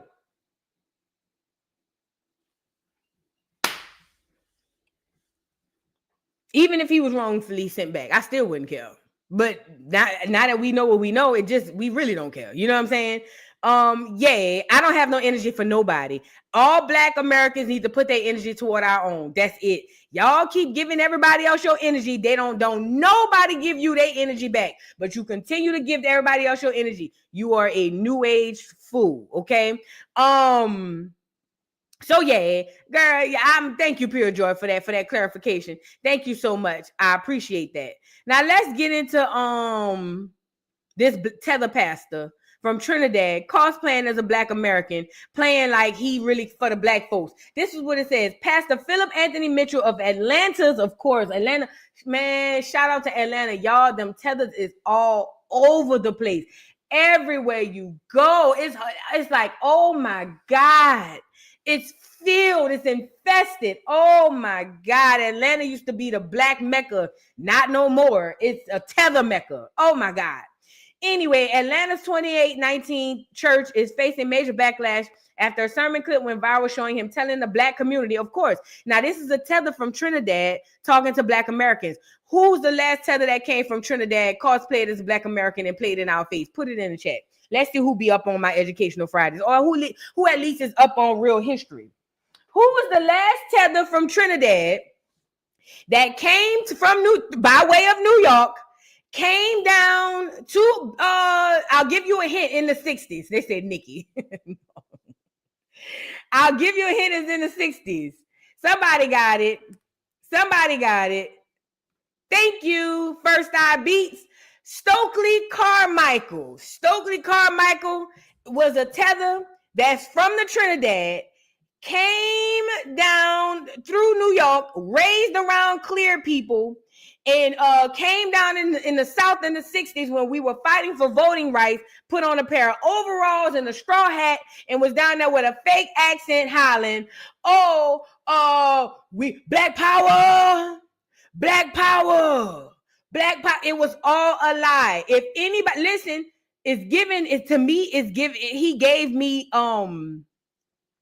to To me, he gave me op tees. He definitely gave me agent tees. But if you ever believe that Stokely Carmichael was here for your benefit, Black America, like all the other tethers that done came down here and fooled you, you've been caught in a lie. It's survival. Survival. I hear somebody lie. Smells like somebody lied. It was all a lie. Guys, it was all a lie. She lied. Ain't Carly from Trinidad? But yeah, Stokely Carmichael is a tether that came from the Trinidad by way of New York and made his way down south. This is the same situation here with this person. Yes, somebody asked if Louis Farrakhan is a tether. Respectfully, yes. I know people don't want to hear that, but respectfully. So I'm gonna say respectfully first, but then I'm gonna say yes, because he even took the Nation of Islam a whole nother way that it wasn't going. He letting clear people join the nation. Elijah Muhammad is turning over in his grave, but that's a whole nother story. Anyways, back to what I'm saying. Somebody say I'm Jamaican and feel like I'm not supposed to be here. Can we clarify what a tether is?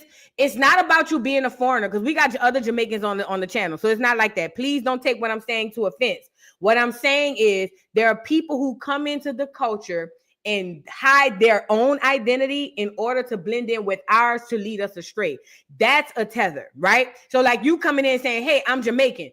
Okay, fine. You wouldn't be constituted as a tether for the most part, because you're not over here cosplaying to the benefit or to the detriment of us. You know what I'm saying? And the thing is, with these people, they're coming in, they're not starting off saying, hey, I'm not Black American, I'm Trinidadian.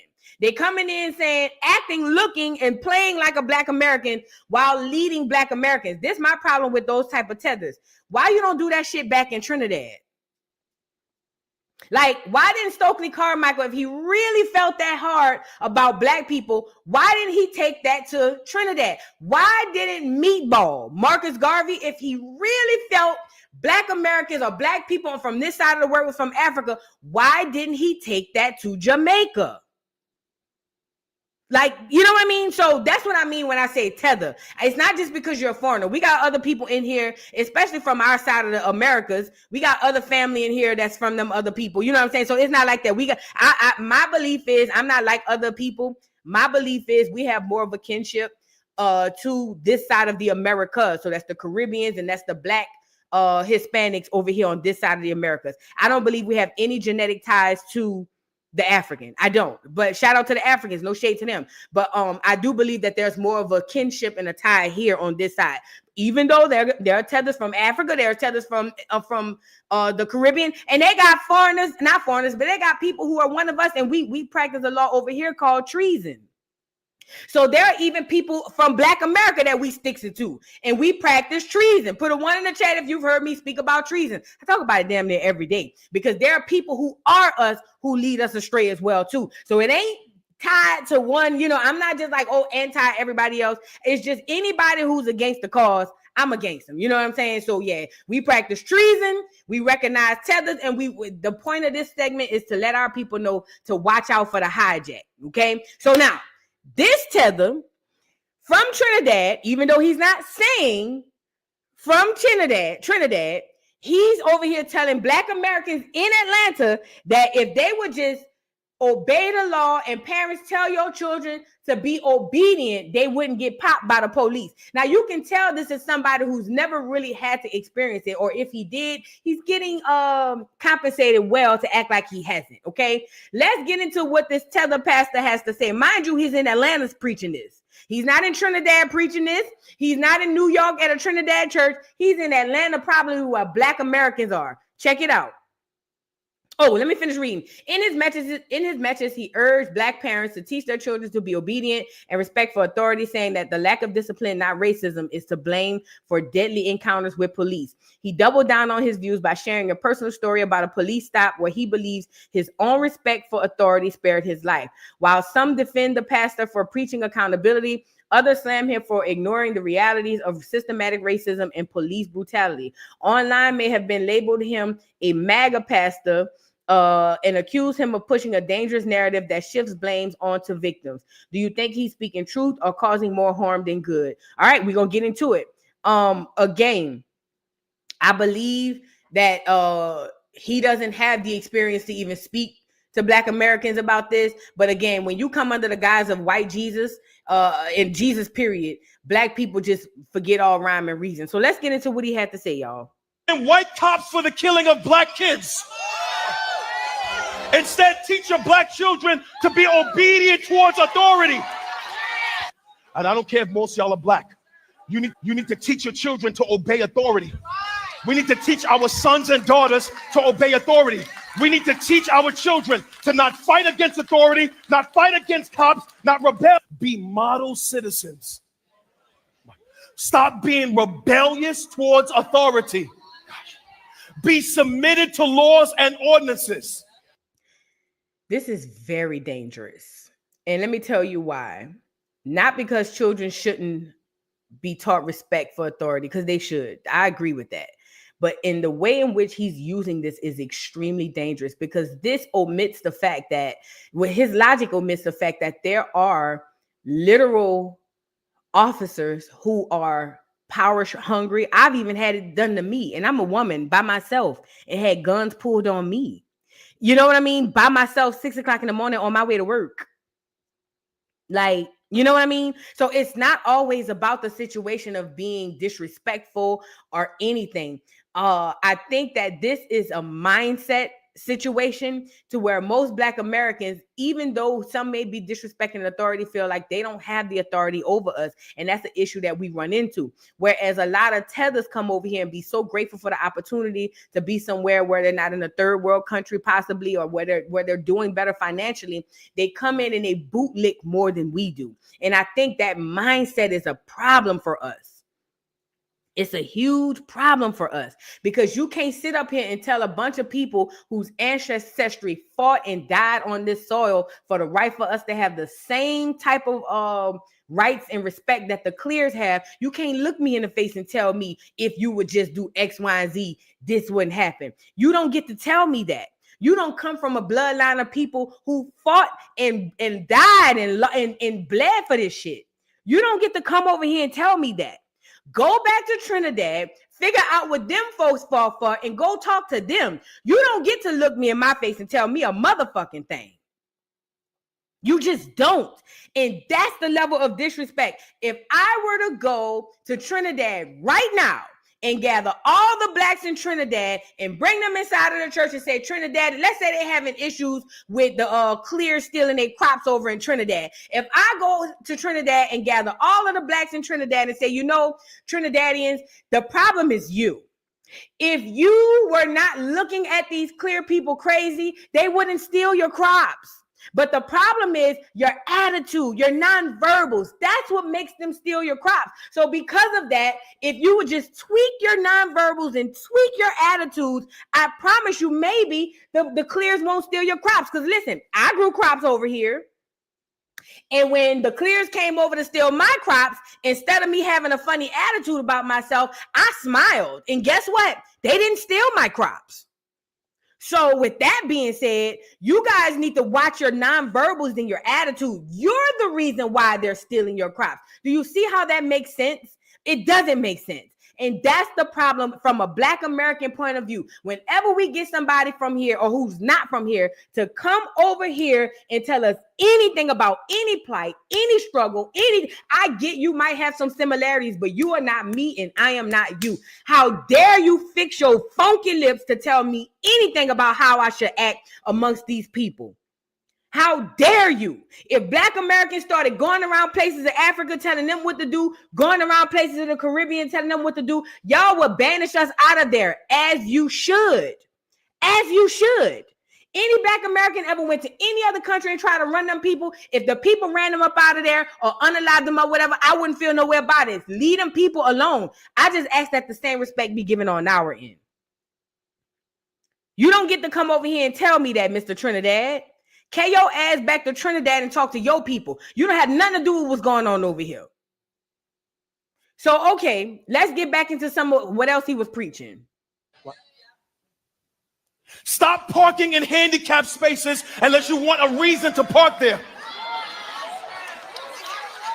Stop parking in handicapped spaces unless you want a reason to park there. So what he's saying is if you park in a handicapped space and a cop beats you to where you're now handicapped, then it's on you.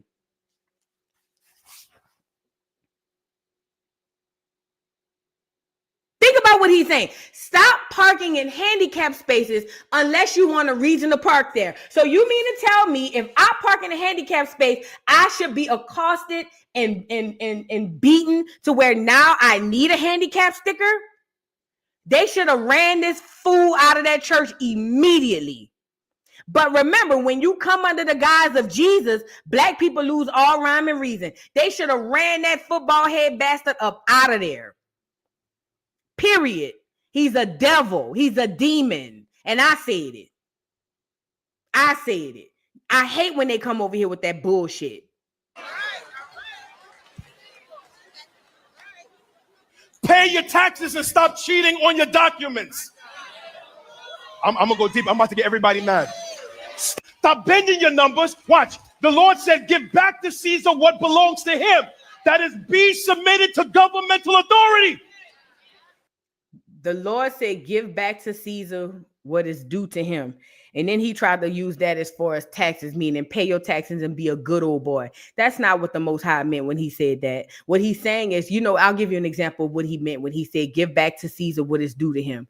You know how y'all get these celebrities and these pastors who get up here and they get these mega churches and they get this money and they get these cars and they get these women and they get these watches, the jewelry, the lifestyle, the planes, the da-da-da-da-da-da-da. You know how they get all that?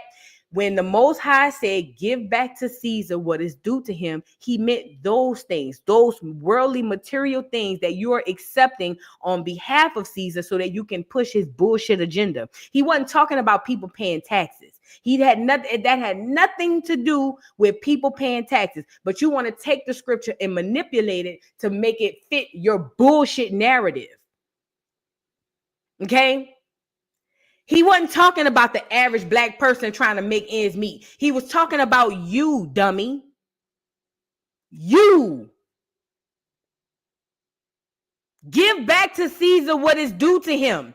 The church you in, the chain you wearing, the clothes, the sweater probably cost $1,000. Give back to Caesar what is due to him. He talking to you. See how they take that scripture and manipulate it?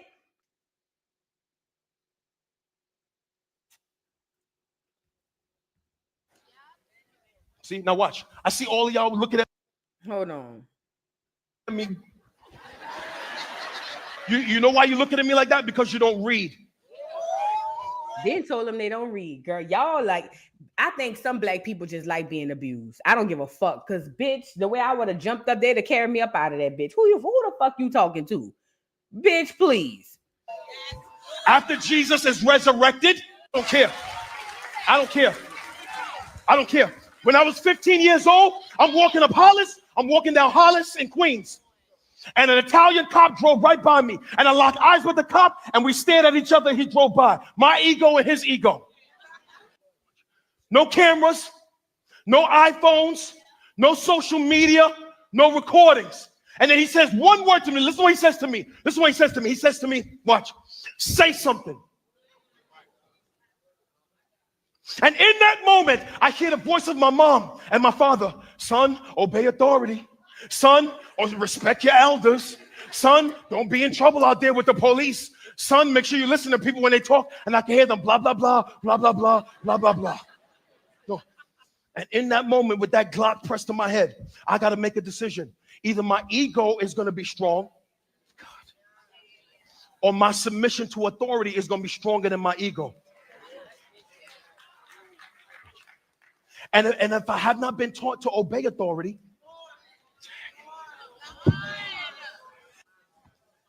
and because. So in other words, you a bitch ass nigga who bowed to the clear man and suck his dick. You got scared and you decided it's best to suck the white man's dick. Got it. Copy. Noted. So what the fuck you want us to do with that? What do you want us to do with that? See, this is a mindset situation. Because guess what? A lot of our people die for less because they refuse to have that type of manhood extracted from them. It's a mindset thing. It's a mindset. We got different mindsets.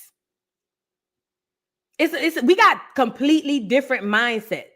I told y'all about the movie 24 when the clear people was over there talking about they was gonna come in and kill that group of black dudes in that regiment in Houston. Guess what they did? Went on a killing spree. It's a mindset. It's a mindset situation. We don't rock like that. We don't lay down like that. We don't lay down like that. So because you got pressed with a Glock to your head, you sucked a proverbial clear dick, and now you want us to do the same? Is that what you're saying? We don't roll like that, my love. You got to take that shit to Trinidad. We don't roll like that. Nowhere in America. We don't roll like that. Guess what? If it is, let the chips fall where they may. The Most High got me in his hands. However it's going to go, it's going to go. We willing to take that sacrifice for our respect. You get it? It's a mindset situation. You can't come to me. And again, anybody in that church who's still dealing and listening to this fool, you get what you deserve. You get what you deserve. Because guess what? A lot of times they go against these cops who have that type of mindset and have that type of situation in their brain to where they want to tear you down. They want to make you feel this small. It jacks their little Vienna sausages to see you sitting up there submitting to them. Mindset, my nigga. Take that shit back to Trinidad. Stupid ass. And here in Atlanta, where the niggas at.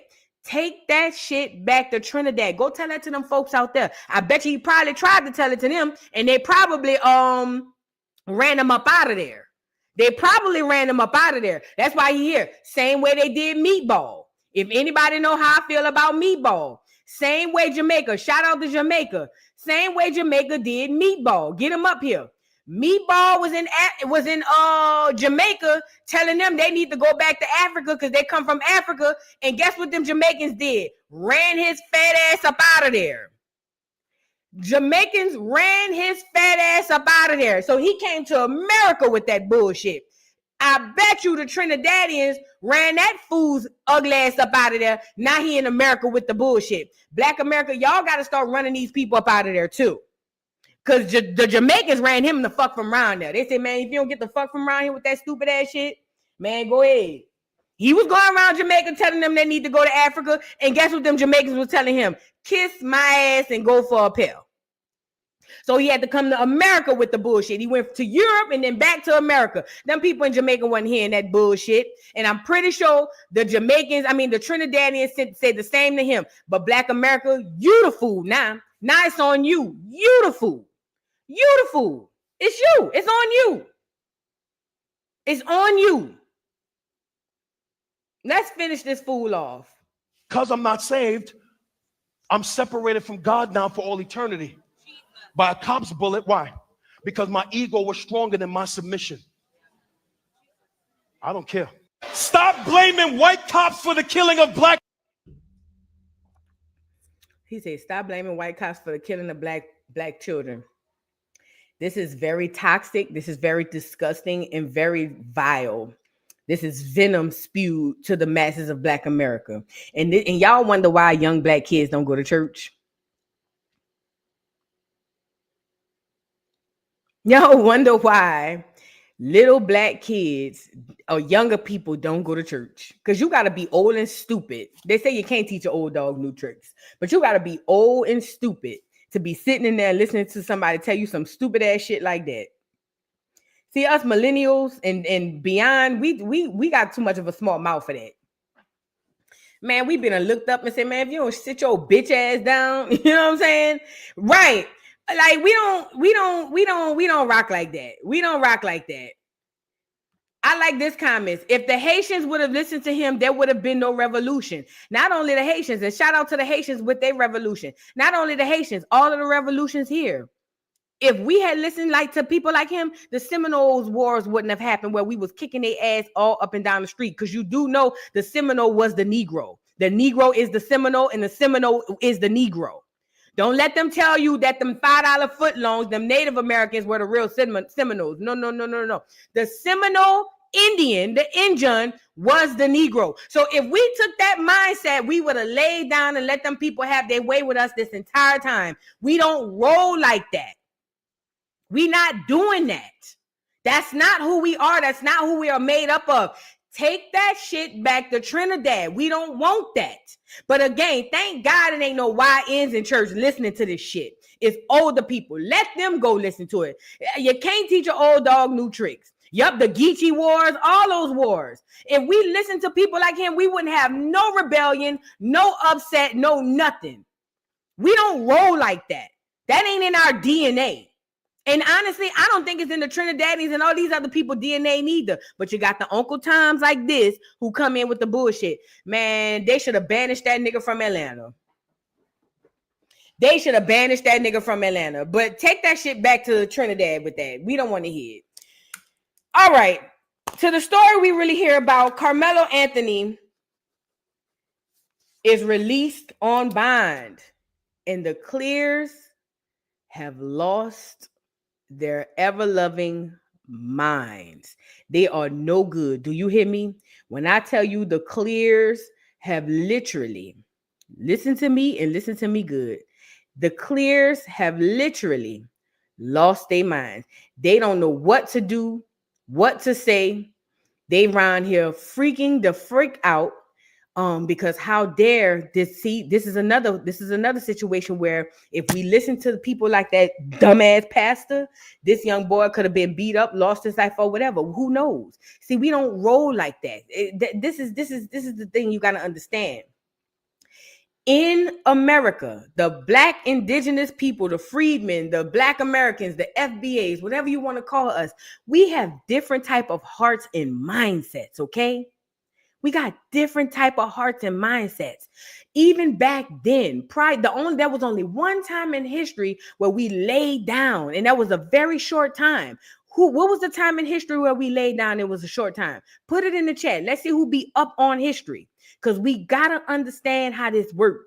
There was only a short time in history, and right after that, we woke up and we was back on our bullshit. Then it kind of subsided a little bit, and then we came back and we back on the bullshit. Yes, civil rights movement. That was the only, and even then we were still setting fires. Don't get it twisted. It was just that was pushed to the media.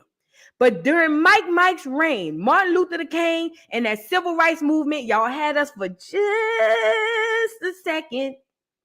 But then they got rid of Malcolm X and then Mike, and we lost our minds and birthed what?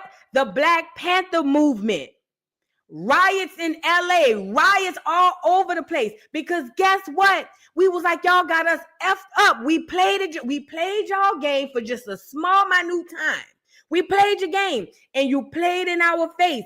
Now it's up and it's stuck. And it's been like that ever since. Now it's been a little quiet after they got rid of the Black Panther Party. You know what I'm saying? It's got a little quiet, but we up again. We back up.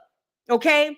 And see what happened in those times, and maybe even in the 90s and all that stuff. Like I say, in Texas, where a clear kid could come up to a black kid and bully him and tell him what you will and you won't do and all that stuff. Yeah, those days are over. This young man, Karmelo Anthony, was minding his business at a track meet. Let's put this in perspective. Karmelo Anthony is a high school student who is a track person. He runs track for one of the high schools that happened to be at this event. Austin Metcalf and his clear brother, who have allegedly known to been bullies, came up to Austin as it was raining, and he was sitting under a tent that is placed in a public area, a public park, a public bleachers, where they just put up a tent, and they say, hey, they came up to this young man and say, hey, you need to move. And I doubted that they said it in a nice, sweet way. You need to move. Karmelo says, I don't have to do anything. They then again allegedly began to accost him, aka put their hands on him. And Karmelo said, hey, you put your hands on me again, it's going to be a problem. Now, in the state of Texas, People can carry guns, knives all over the place. Everybody in their mammy got a gun in Texas. This young boy just so happened to have a pocket knife. How do we know he wasn't a Boy Scout? Or how do we know he didn't use the knife to do stuff around, the school? Who knows what he had the knife for? But what we do know is he didn't pack the knife and thought that he was going to go to school and stab somebody. Now, mind you, Austin and his brother are not on the track team. So why is they there? They shouldn't have even been there, at least without supervision. So they go to this young black boy and say, hey, you need to get up from under this tent. He tells them he's not moving. And instead of them going to get authorities, if they really felt that this young boy shouldn't have been under this tent, they should have went got somebody in charge and had them come talk to Karmelo. But they didn't, because they were, in my opinion, bullies. And they thought they were going to bully this young man. Okay? So the young man retrieves the bag, pulls out the knife, sticks the boy, didn't even realize he unalived the boy, and ran away. Police find the young man. He said, yeah, I did it. He said, but is he okay? The police tells him no. He says, does this constitute self-defense? Mind you, if he thought or he had any intention of going in there to unalive him, he wouldn't have asked the police if he was all right. Okay? Now, the clears on Twitter have lost their mind, because how dare a Negro unalive a clear, even if he in the wrong? And this is the problem with the clears. Y'all been letting this propaganda fool y'all too, just like it's been fooling us. Y'all really believe y'all on some KKK shit, where y'all can just go around the world and do whatever it is you want to do to black people. You are the minority, and we know that now. I mean, it's coming out of your own mouths. Okay? You are the minority, and we know that now. All that bullshit y'all been taught in school with the KKKs and the white robe and all that shit running up on us, thinking you're going to get to just do whatever it is you want to do. Gone are the fucking days. Do you hear me? Gone are the fucking days. And they're having a real bad problem with that. Because first of all, they charged this kid with first-degree murder. First of all, he should beat that off the cuff, because this is not a first-degree murder trial. If anything, first-degree murder constitutes that there was a plan and an intention to kill. That boy didn't know that he was going to be confronted by bullies that day. He didn't pack that knife saying, I can't wait to see Austin, I'm going to stick him. That never happened. So just off the charges, he should beat this. Number one. Number two, I hear a lot of people, well, why did he have a knife at school? Why can't he have a knife at school? It's a pocket knife. Why can't he? And he's not at school. He's at the park, but let's just say it's school grounds. There's no rules that's saying he can't have a pocket knife down to the school grounds. So miss me with that. Why did he have a knife? He can have what the fuck he want to have. Okay? So they give him $1 million bond, $1 million bond, so where he can't even fight this case from the comfort of his home. Who knows what they did him inside the prison? Because see, the daddy of the clear guy, Austin Metcalf, want to get out here and say it's not about race. Oh, the white privilege. Oh, the white privilege you have to get on here and look the camera dead in the face and tell us that it ain't about race, when you know good and goddamn well you have the complexion for the protection that it's going to work out in your favor. How dare you? I'm not buying that. Oh, well, the daddy, he was all right. He said it ain't about race. You believe that, fool? Do you believe that he actually believed in his own heart that this is not about race? Are you crazy? Are you dumb?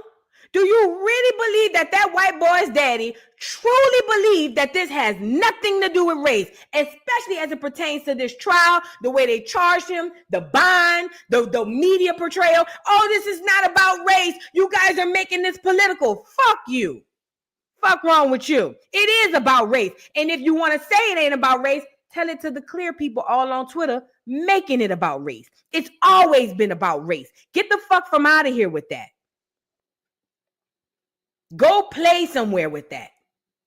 Don't do that. That's the highest level of gaslighting I've seen. And I've seen some black people like, whoa, the daddy said it ain't about race, so it's just y'all. You a fool if you don't think he with the bullshit. Anyways, so He finally got his bond reduced. Okay. He finally got his bond reduced, right? His bond was reduced. He's now out here out on bond from $1 million to $250,000 with only having to pay the 10%. That means they only had to post $25,000 in bond, right? So boom, now he can fight this trial from his home. He has hired new attorneys because the original attorneys has never even tried a murder trial. So he was already destined for failure. We have a Gibson Go, that we posted up for him that the clears were losing their minds trying to get it taken down. Why do you think that is? Because they know that this is a clear-cut case of self-defense in the state of Texas.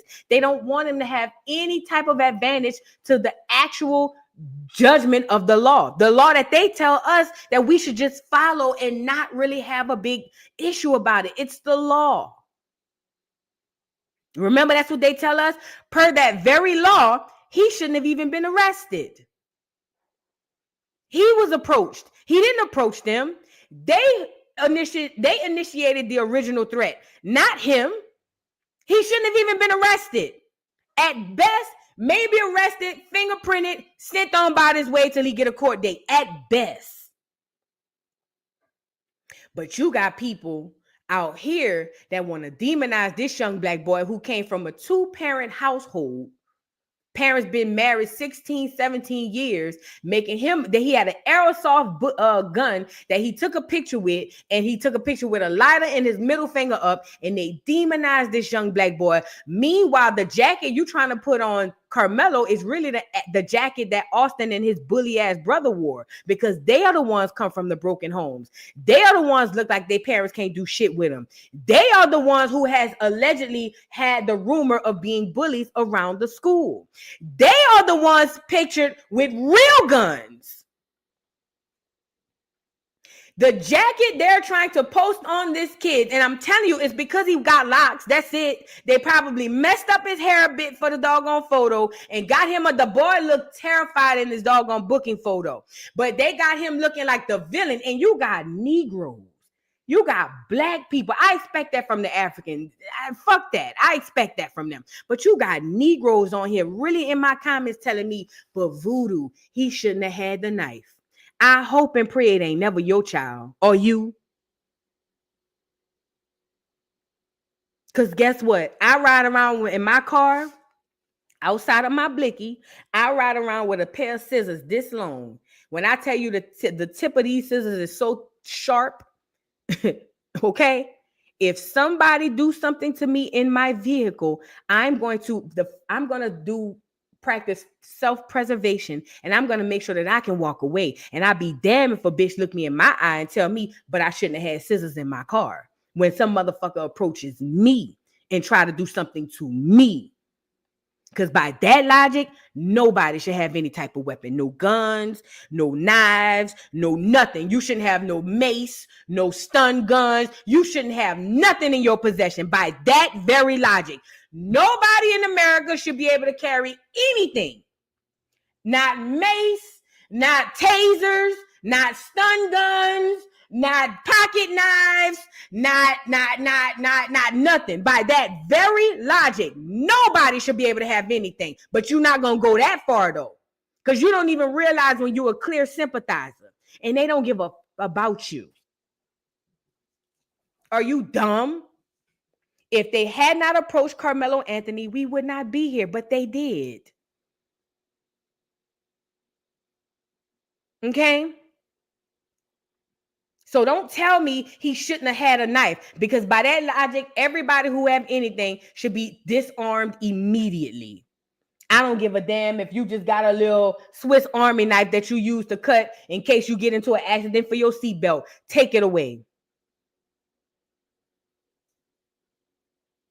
Think about what you're saying before you say it.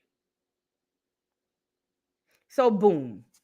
Karmelo Anthony, I'm so happy he was able to get released. His Gibson Go is over $400,000. We checked it yesterday. The Clears tried to get that taken down because they know this is a clear-cut case of self-defense. They know that. You don't know that. So By the grace of God, the give, send, go is still up. He's going to need that for a real legal defense. And then here's the judge who released or who reduced his bond. Now they are attacking the judge. They are around there, what do you call it? They around there doxing the judge, talking about calling her all type of ghetto colloquialisms. They got fake pictures of her with the nails, talking about she ghetto and this, that, and the third. And it makes sense because look at the judge. All she was the bond judge. She's not even a trial judge. And she reduced the bond because it shouldn't have been no $1 million. No way. But they done went and doxed the judge. Mind you, she's a conservative judge. She's not even a Democratic judge. And where is that nappy-headed bitch, Jasmine Crockett? I ain't heard this hoe say nothing yet. But that's your girl, though. Because you like her. Yeah, sister girl. Yeah, girl. But that's your girl. That's your girl. Where is Jasmine Crockett, loud ass? She got everything to say about an immigrant, but that bitch ain't got yet to say nothing about nothing that happened with Black America. Where your girl?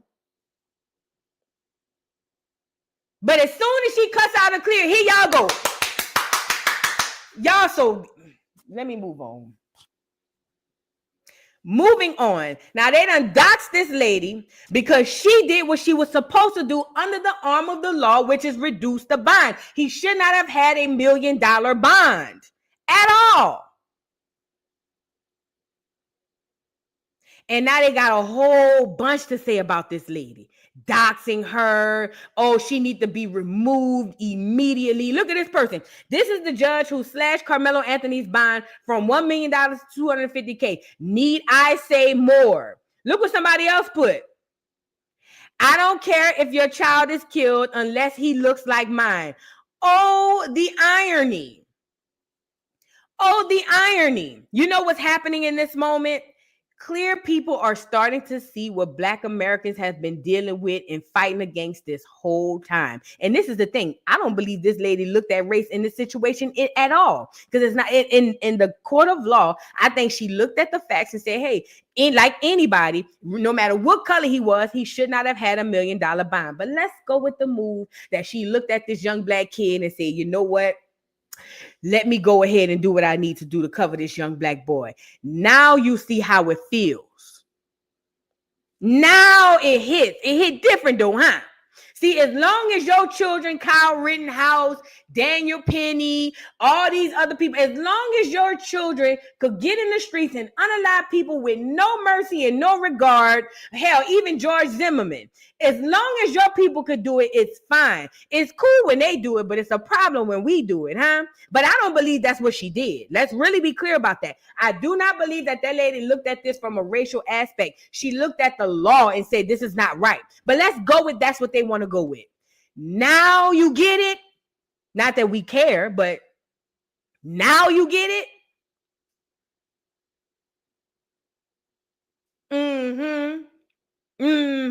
This is why those tether pastors are very, very dangerous, okay?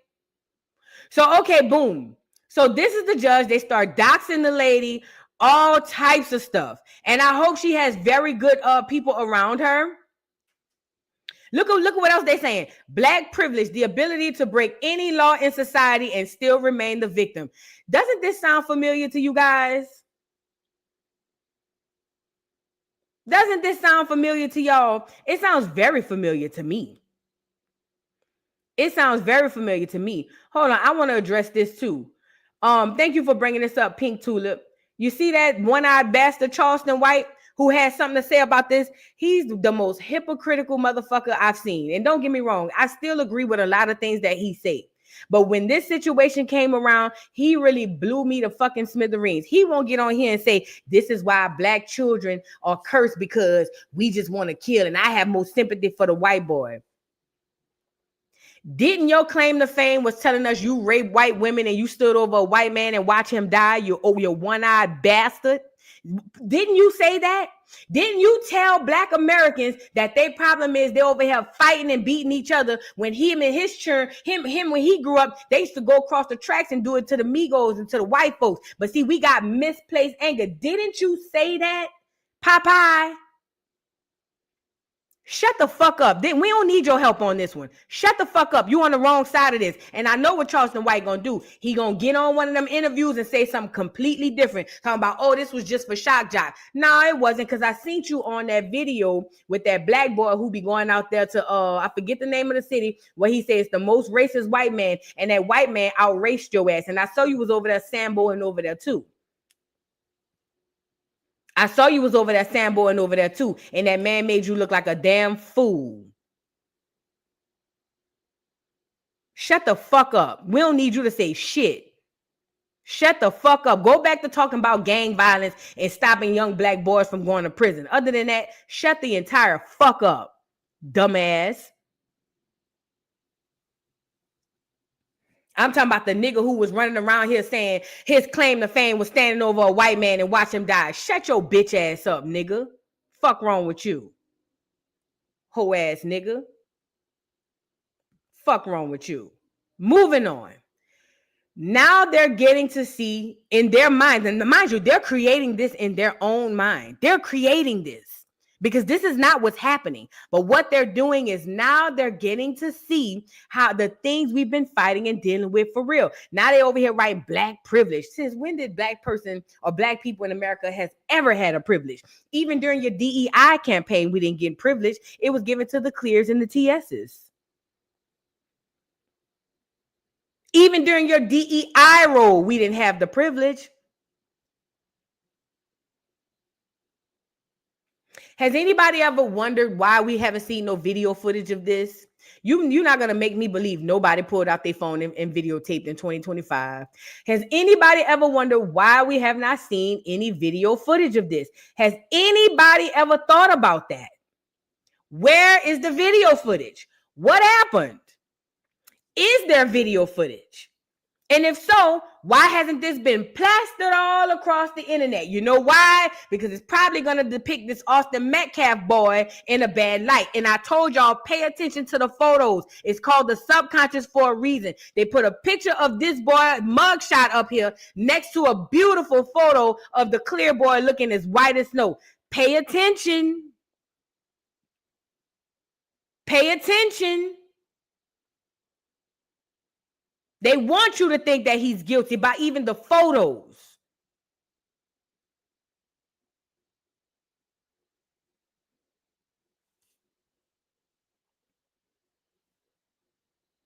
Right, Tracy. Where are the witnesses? Where are the witnesses? Where are the videos? You mean to tell me nobody was there except Austin, his brother, and Karmelo? Stop the cap.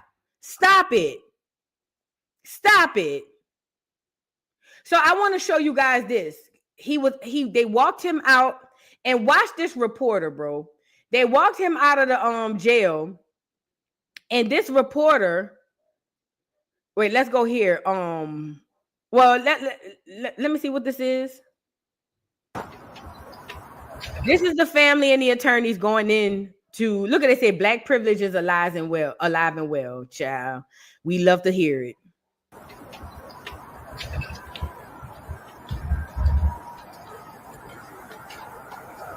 This the family going in.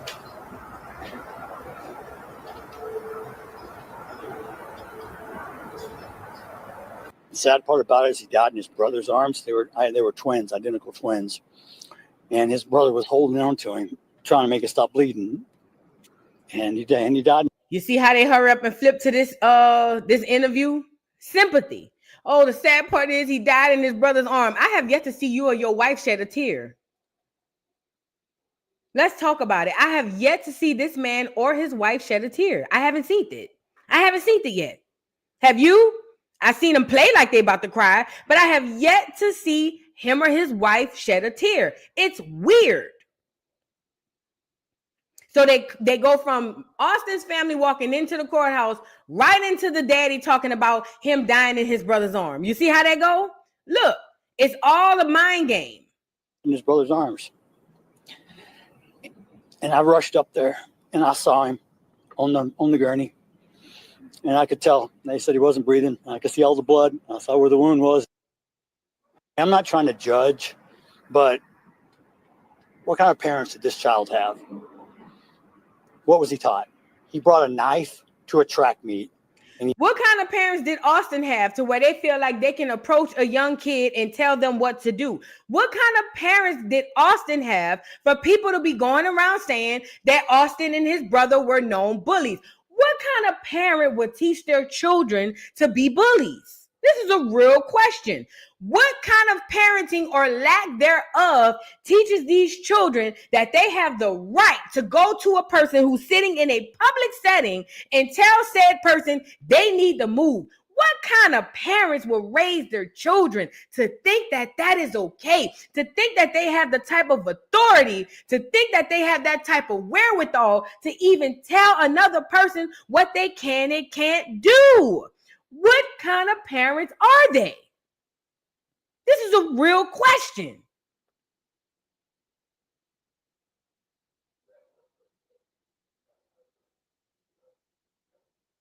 He murdered my son by stabbing him in the heart. The guy was in the wrong place. They asked him to move. Your son does not own the park nor the bleachers. Your son doesn't even own the tent. And even if he owned the tent, when you put a tent in public property, you still do not own the space in which the tent occupies. That means, let's say you bought the tent for Austin. And let's say Austin and his brother put up a tent on the bleachers. Just because they put up a tent on public bleachers does not mean that they can control who sits in or under the tent. That don't go like that. Per the law, he has no dominion over public property, sir. None. He doesn't get to say who sits where. Mind you, why was he even at the track meet? He ain't even on the team. Why was your son at the track meet? He ain't even on the team. This is a real question. I don't know. It sounds like he may have been looking for trouble.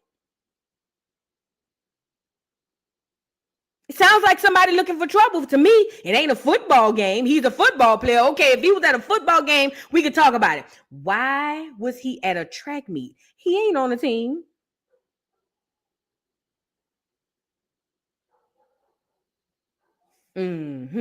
Let's ask the real questions. And he bowed up. This is murder. But y'all want me to believe that this the daddy who say it ain't about race. Go lay down. Go lay down, please. Go lay down.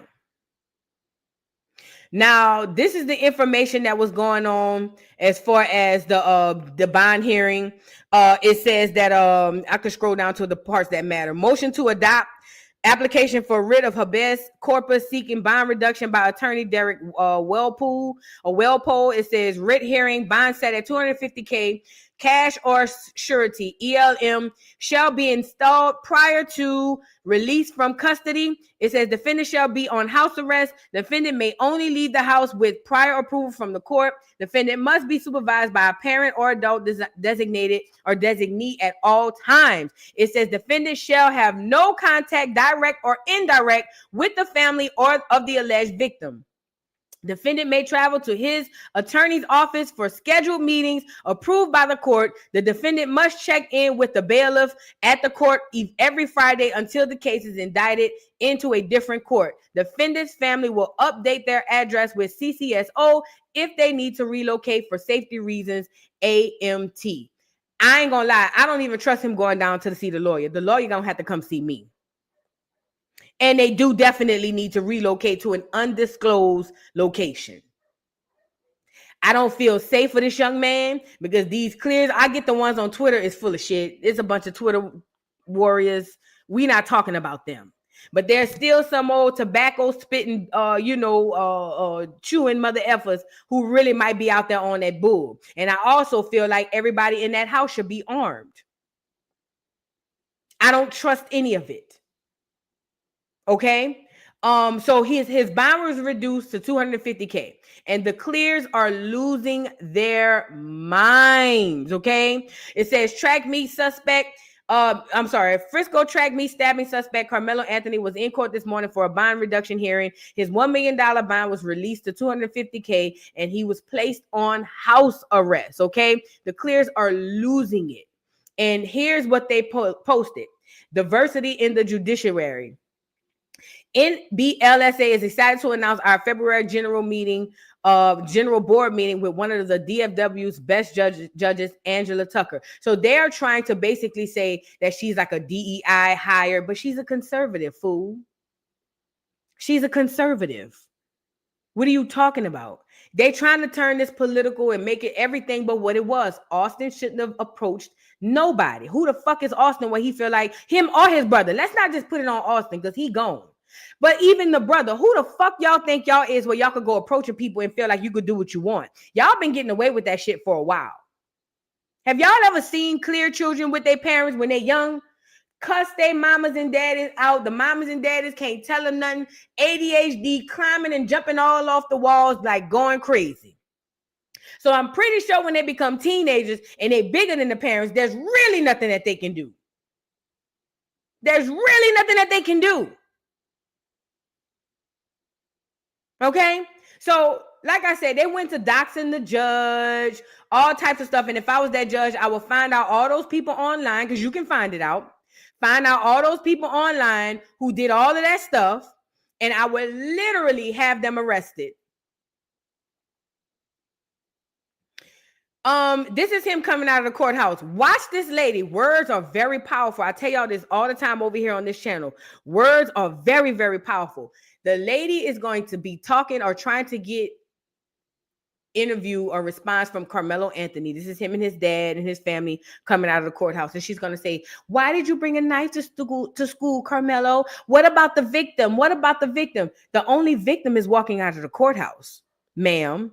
And it don't matter why he brought a knife to school. He might use a knife to cut shit around the ground or something. Who gives a damn? It's his right. He can do it. Let's get into it. This is him coming out.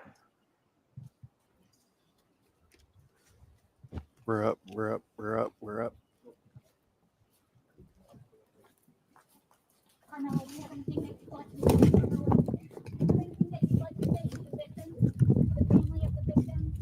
Why were you armed, sweetheart?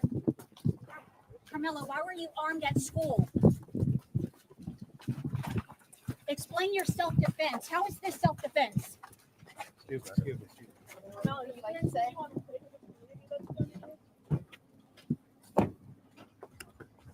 Mind you, she making it seem like they were in class and he had a knife on him. Baby, they were at a track meet.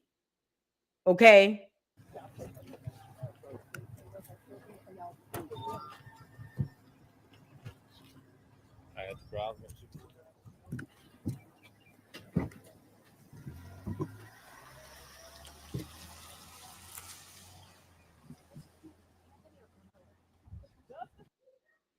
So there was that. And as you can see, that lady, why were you armed at school? Painting the narrative.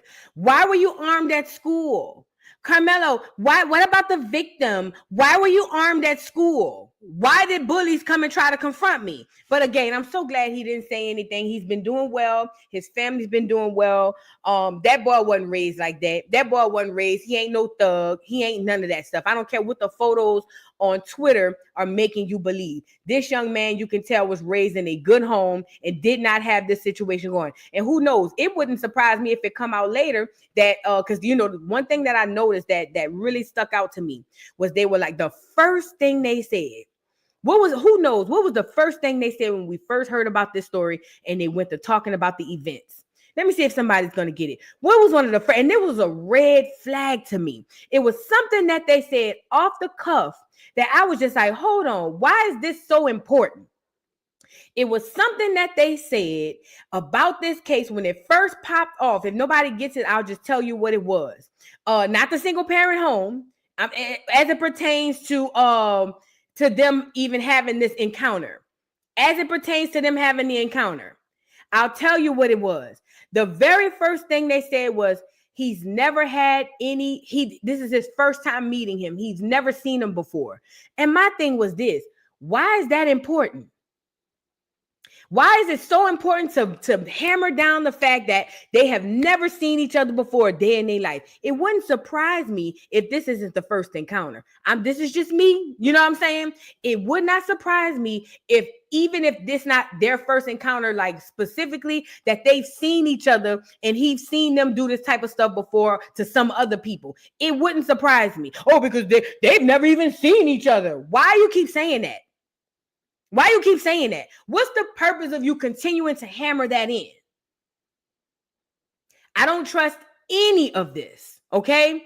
They've been hiding a whole bunch about this case that they don't want us to know because it's not looking good for this boy. It's not.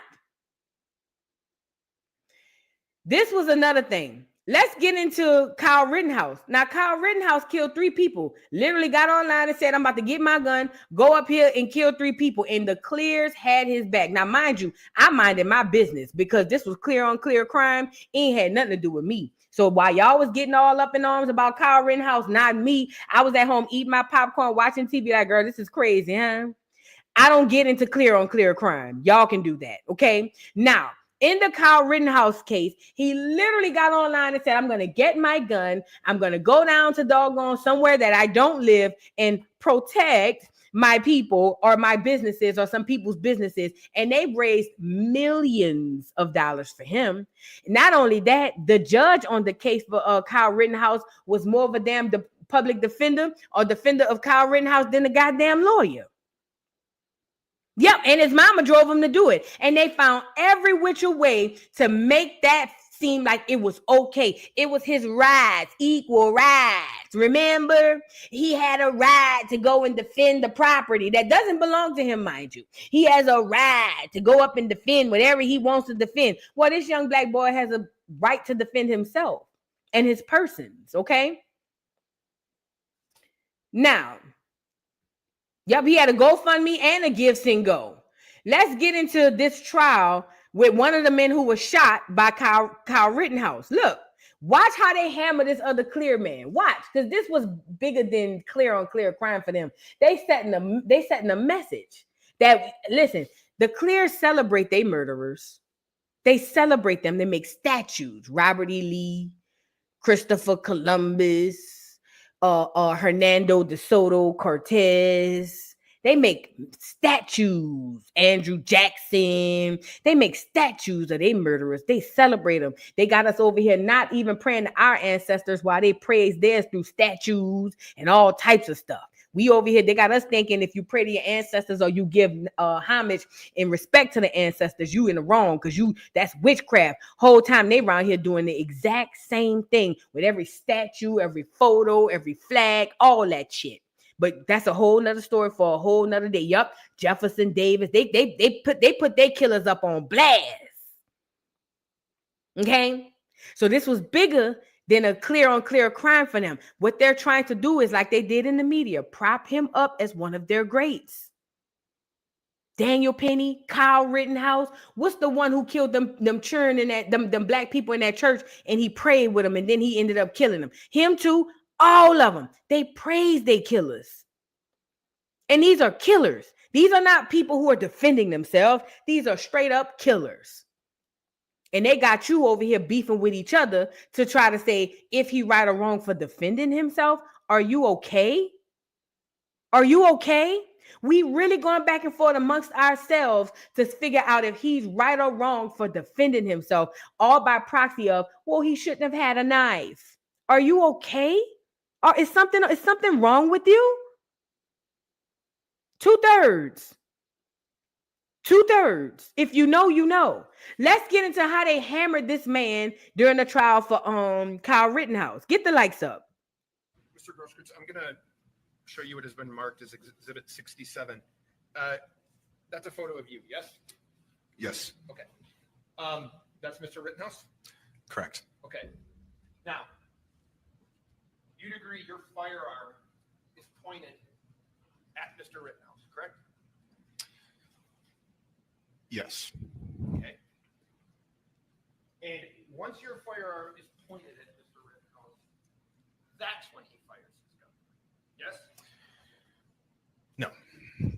Sir, look, I don't want to. Does this look like right now your arm is being shot? That looks like my bicep being vaporized, yes. Okay. And it's being vaporized as you're pointing your gun directly at him. Yes? Yes. Okay, so when you were standing 3 to 5 feet from him with your arms up in the air, he never fired, right? Correct. It wasn't until you pointed your gun at him, advanced on him, with your gun, now your hands down, pointed at him, that he fired, right? Correct. This is a mind manipulation. So this is what they're saying. Dylan Roof had the gun on him first. Not Dylan Roof, I'm sorry. Kyle Rittenhouse had the gun on him first. The lawyer basically flipped it and said, oh, so as long as you had your hands in the air while he had the gun on you, mind you, as long as you had your hands in the air, he didn't fire at you, right? Well, no. But when you pointed your gun back, as you should in self-defense, then he shot at you. And they flipped that whole situation and made it seem like it was the white boy fault who was sit up there literally with a gun pointed at him with his hands up. It's your fault because you pulled the gun in defense.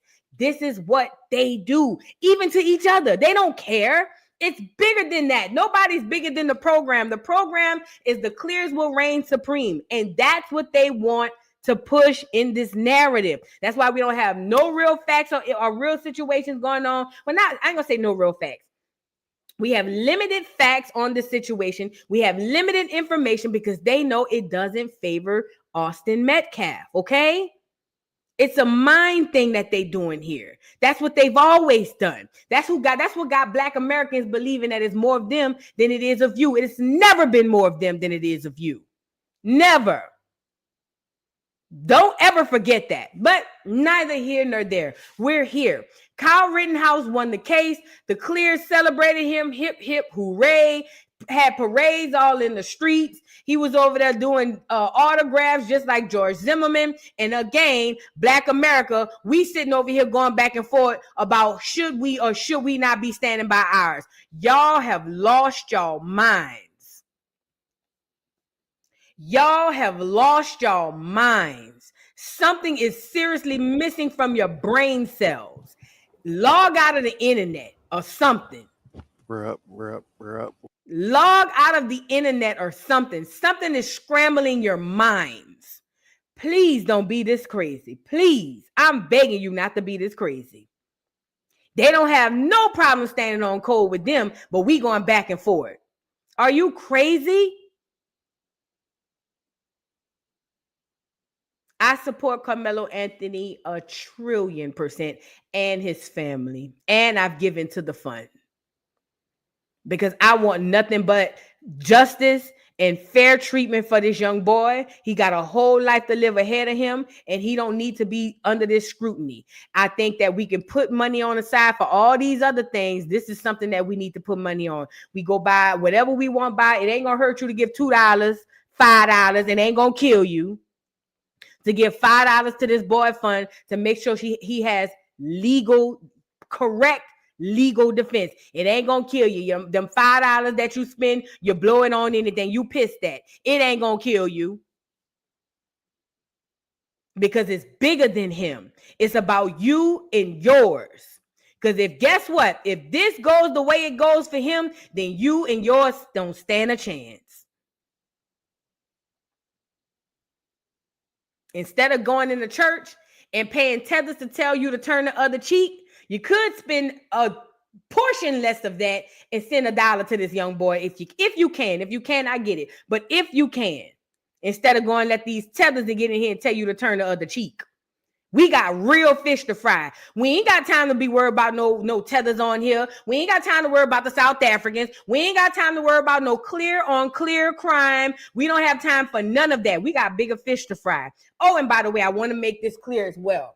They're trying to Trayvon Martin this thing. They're trying to George Floyd this thing. They want to make this the next big thing. Black America, the biggest problem we had was our boots was on the ground while the clears were windmilling with their head down. And they said, I be damned. They said, I be damned. Hell no. We need to get them up in arms like us. They not about to go off and ride off into the sunset while we over here fighting for our lives. That's what's going on. But we can chew bubblegum and walk at the same time, while we can also make sure this brother is taken care of. We can also be focused on the mission. Let these folks fight it out amongst themselves. Stop windmilling for these folks. Stop dealing with all of this stuff with what they got going on. That's between them. The Clears, the Hispanics, the Tethers, all of it. Let that go. We got our own problems. Self-preservation is the first rule of survival. We have to maintain that. When you're on a plane and they say, hey, and if the plane go down, you have to put your oxygen mask on first and then turn to your neighbor and say, neighbor, do you need help? They don't tell you put theirs on first, because then you'll die. So I charge Black America to put your oxygen mask on first, and then, and even if you have an opportunity to help somebody else, then we'll deal with it. But right now, the plane's on its way down. We need our oxygen mask. Do you get it? That's just my opinion. Okay? We can chew gum and walk at the same time. Don't let this distract you from what we got going on. We in a time of in the age of Aquarius. We're learning who we really are, realizing we ain't come off no ships, that we actually belong to this land, and the land and the soil our feet are under belongs to us. We realize that they pouring the tethers in all over the world from everywhere else so they can take our land from us and get us off our rockers. But the ancestors said, no, you're not. The ancestors said, not today. Okay, don't let this internet shit fool you. We can, like I said, walk and chew gum at the same time. We can make sure our brother's taken care of, and we can also make sure we stay the course of what we got going on. Do your genealogy. Find out who you are in this story of America. Figure out what's owed to you. And let's get together and do what we got to do to get our land back. You get it? Yeah, we got it in us. And stay clear of people who telling you to turn the other cheek.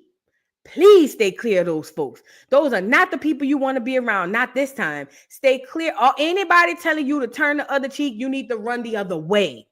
This ain't the time for that. This ain't the time for that. Y'all want to run around hollering, wearing shirts. We are not our ancestors. Now it's time to show and tell. We ain't got time for the turn the other cheek shit. We gonna fight, we gonna eat, and we gonna teach and educate at the same time. Period, point blank.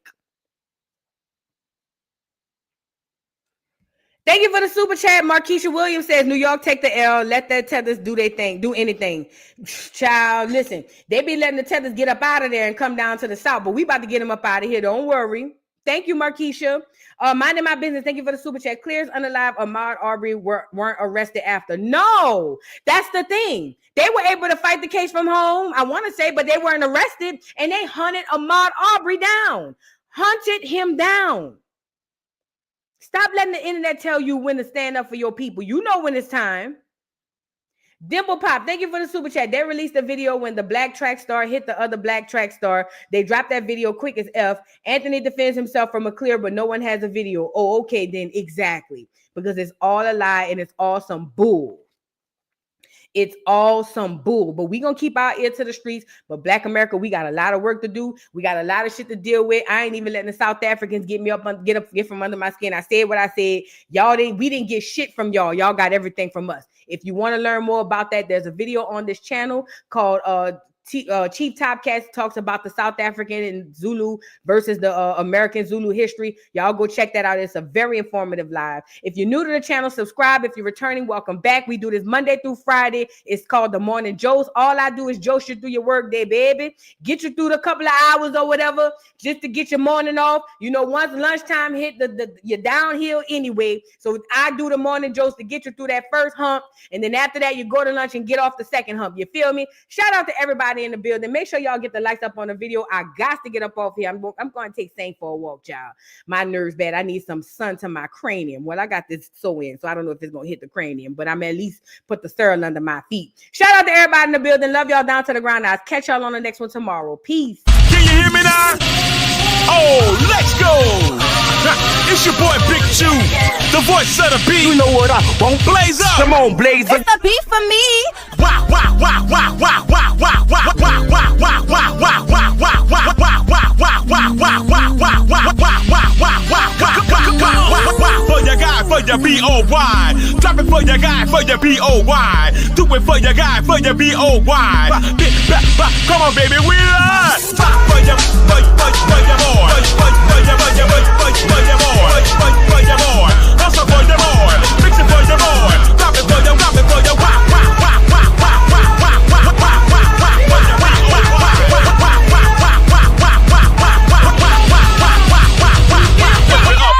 lift it up.